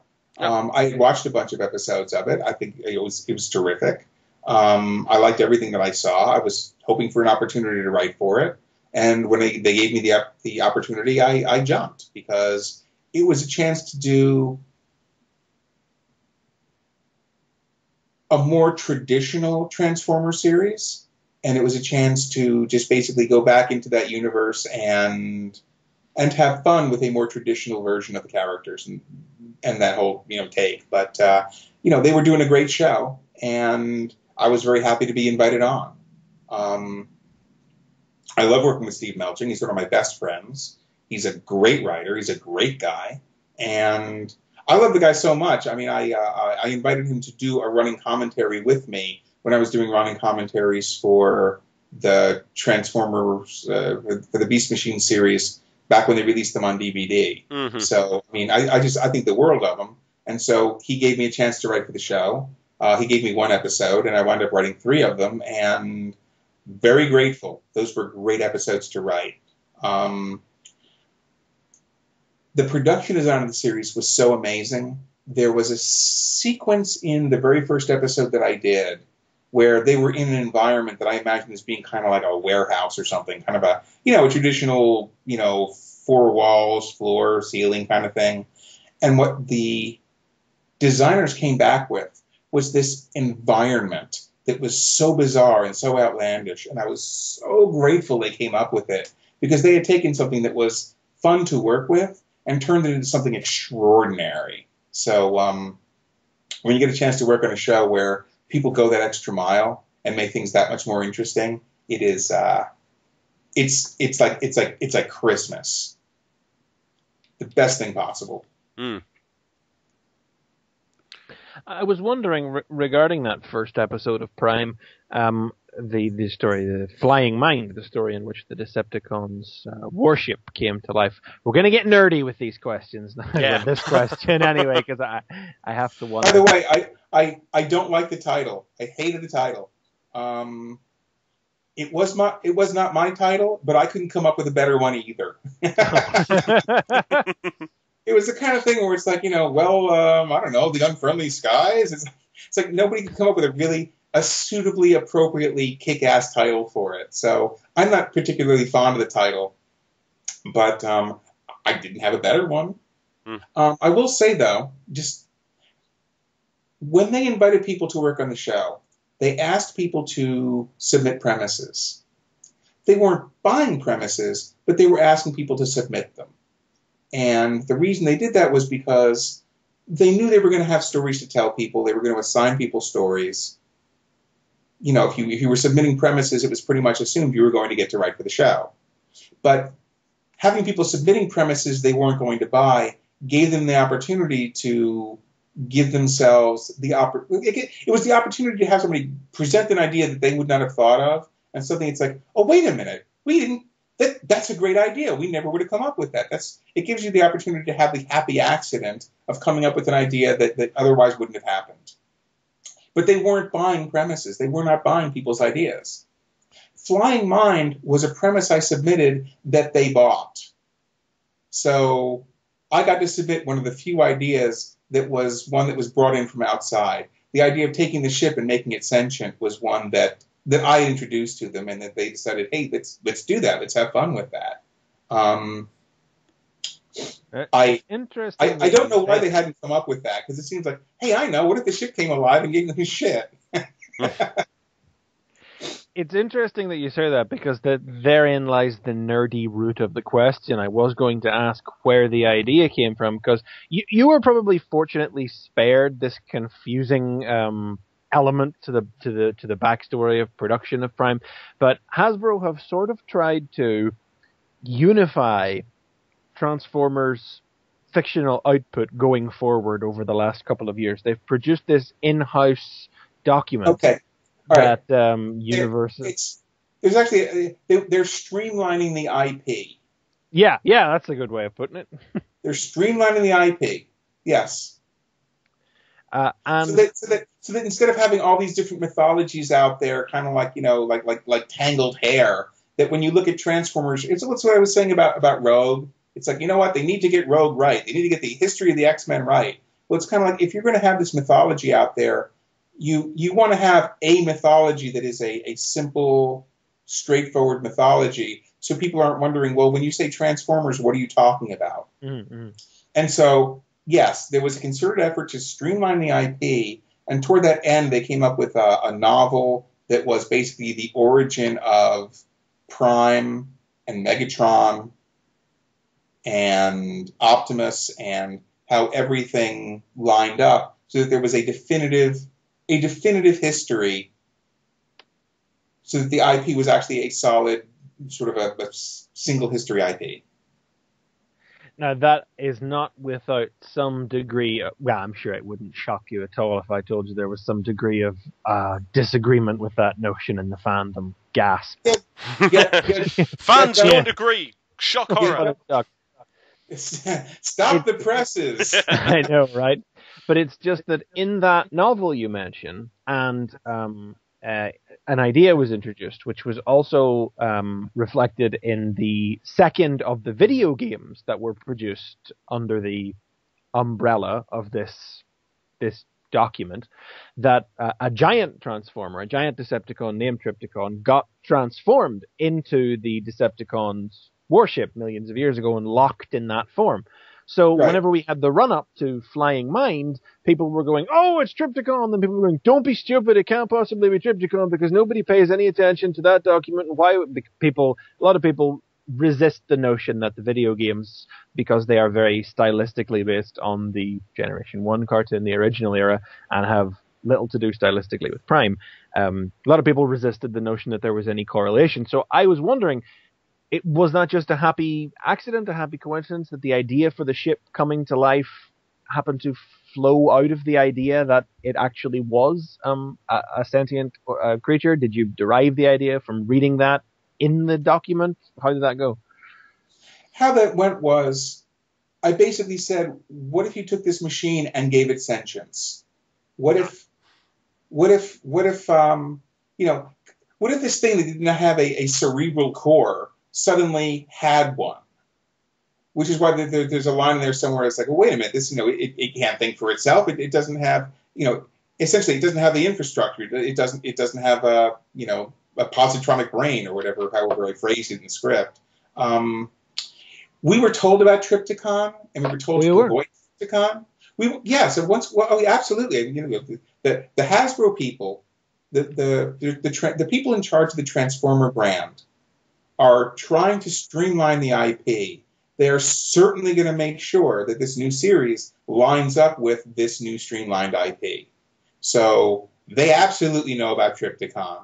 They absolutely want to make sure that there's no, that either it is or it isn't. We're saying it isn't. It's not Trypticon.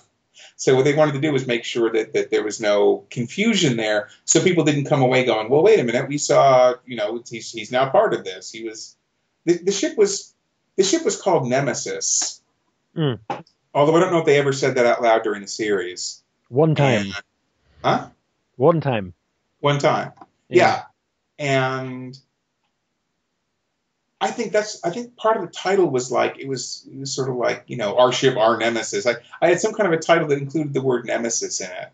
And it's a very Stan Lee-ish sort of title. There was a line of dialogue in it. That's what it was. It was a line of dialogue where someone says, I never thought our ship would become our own nemesis. And that line got nixed. It was like, no, we want to avoid that. So the ship is called Nemesis in production, so that you can identify it as Nemesis, so that you can basically, but it isn't one of these things that's said out loud. It just makes it easier to deal with in production.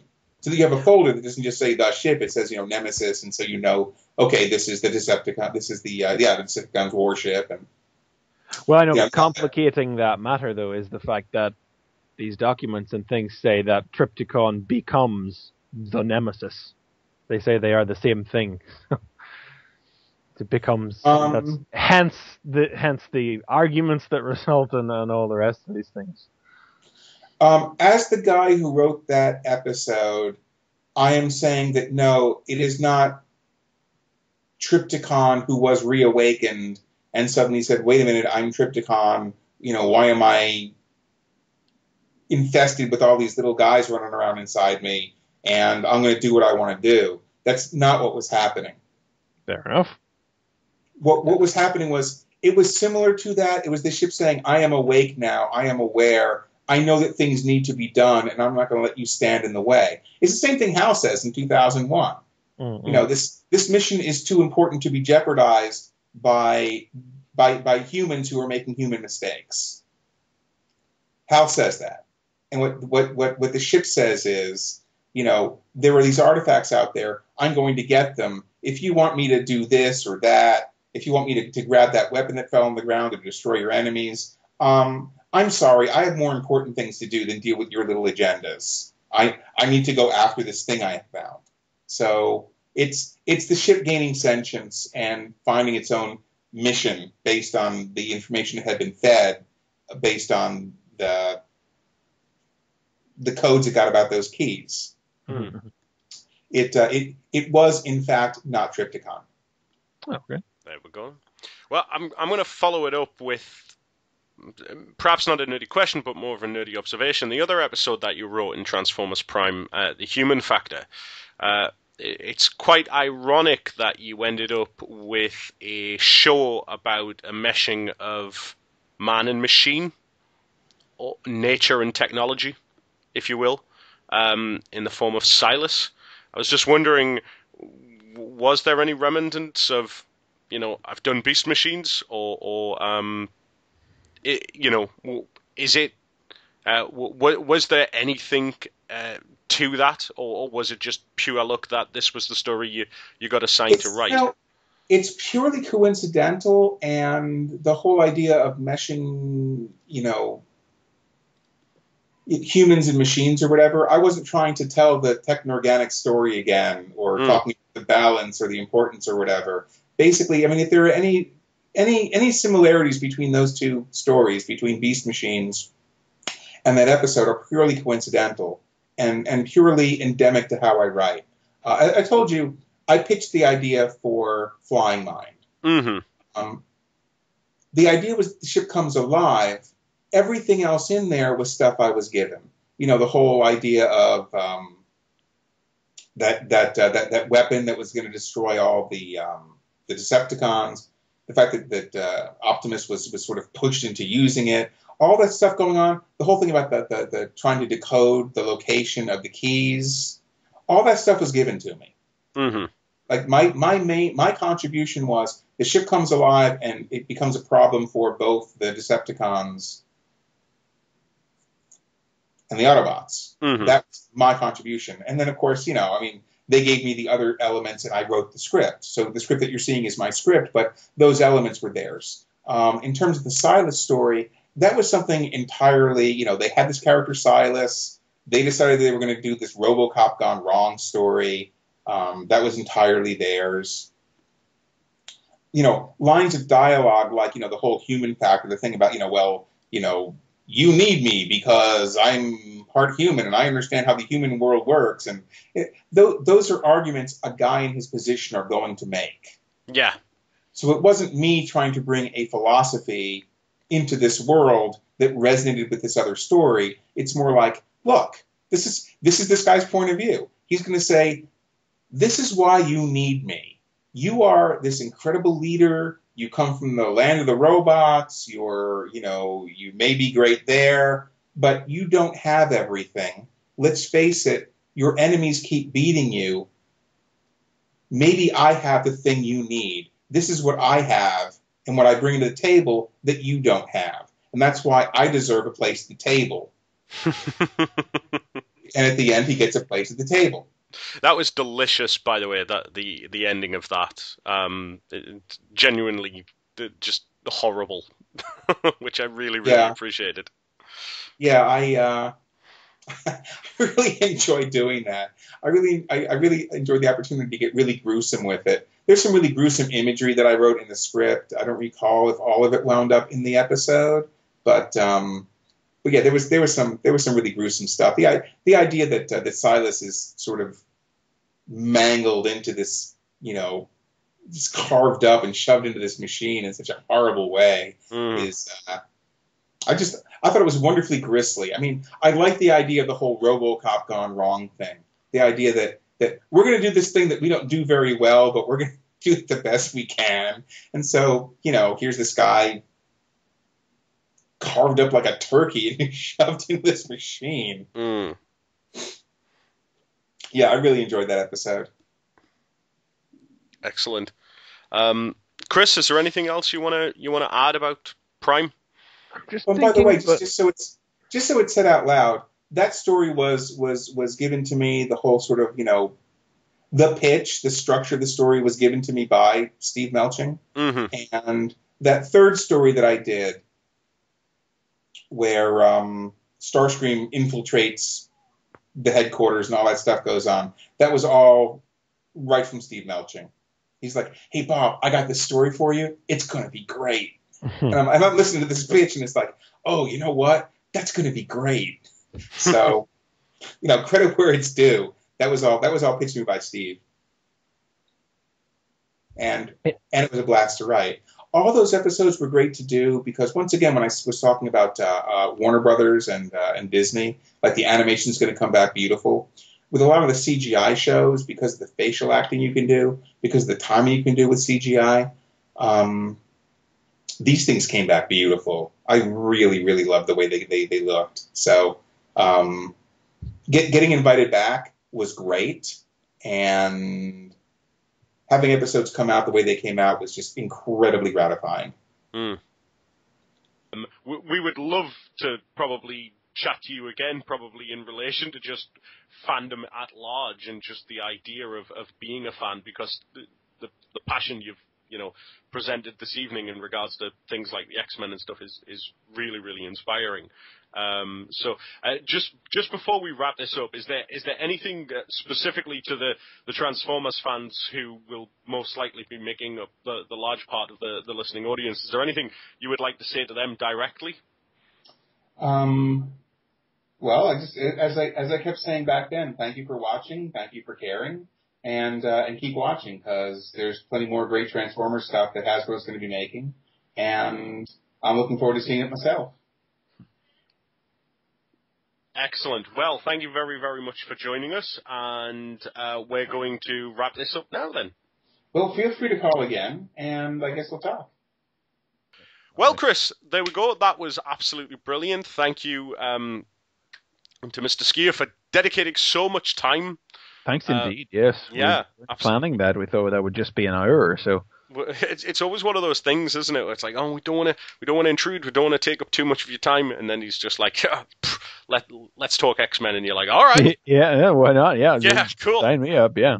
So everybody can, you've heard all of the Transformers things, but keep an eye out. We'll be putting up a little supplemental of our continued conversations in regards to just fandom and comic books at large. I always like getting in depth into creators' passions.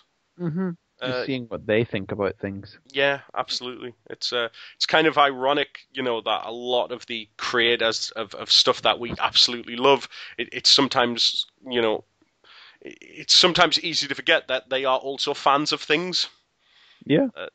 There's a generation. Oftentimes you'll find that they won't talk about them as well because they've worked on them or whatever. But no, Bob's passion is evident and genuine, and he's not afraid about talking about it, regardless of whether he's worked on it or not. Yeah, absolutely. Could you imagine though? I didn't get around to saying this to him, but it's like, he was talking about how he got his start, and then the second and third projects he works on is X-Men and Batman. I know, right? Just that's like most people would just be like, done, and drop the microphone and walk off, you know what I mean? But it's like, for him, that was just his second gig. It's like, wow, it's crazy. But yeah, anyway, thank you all for listening. We appreciate it. We will be back. We're going to try and get some more of these out to you in the not too distant future. So take a listen to this, or will you already have? I don't know. It's still so very, very warm. It's so hot. Yeah. It is, Chris. All I would say is take care of yourselves, and you and I, Chris, will see everybody at Auto Assembly this year if they're coming along. Yes, indeed. Not too far away now. What are we, 4 weeks, 4.5 weeks? At the time of this recording, yeah, absolutely. So, yeah, fantastic. We'll see you all there. Chris, go soak in a nice bath or something like that. It's too warm, dude. Bye-bye. Bye.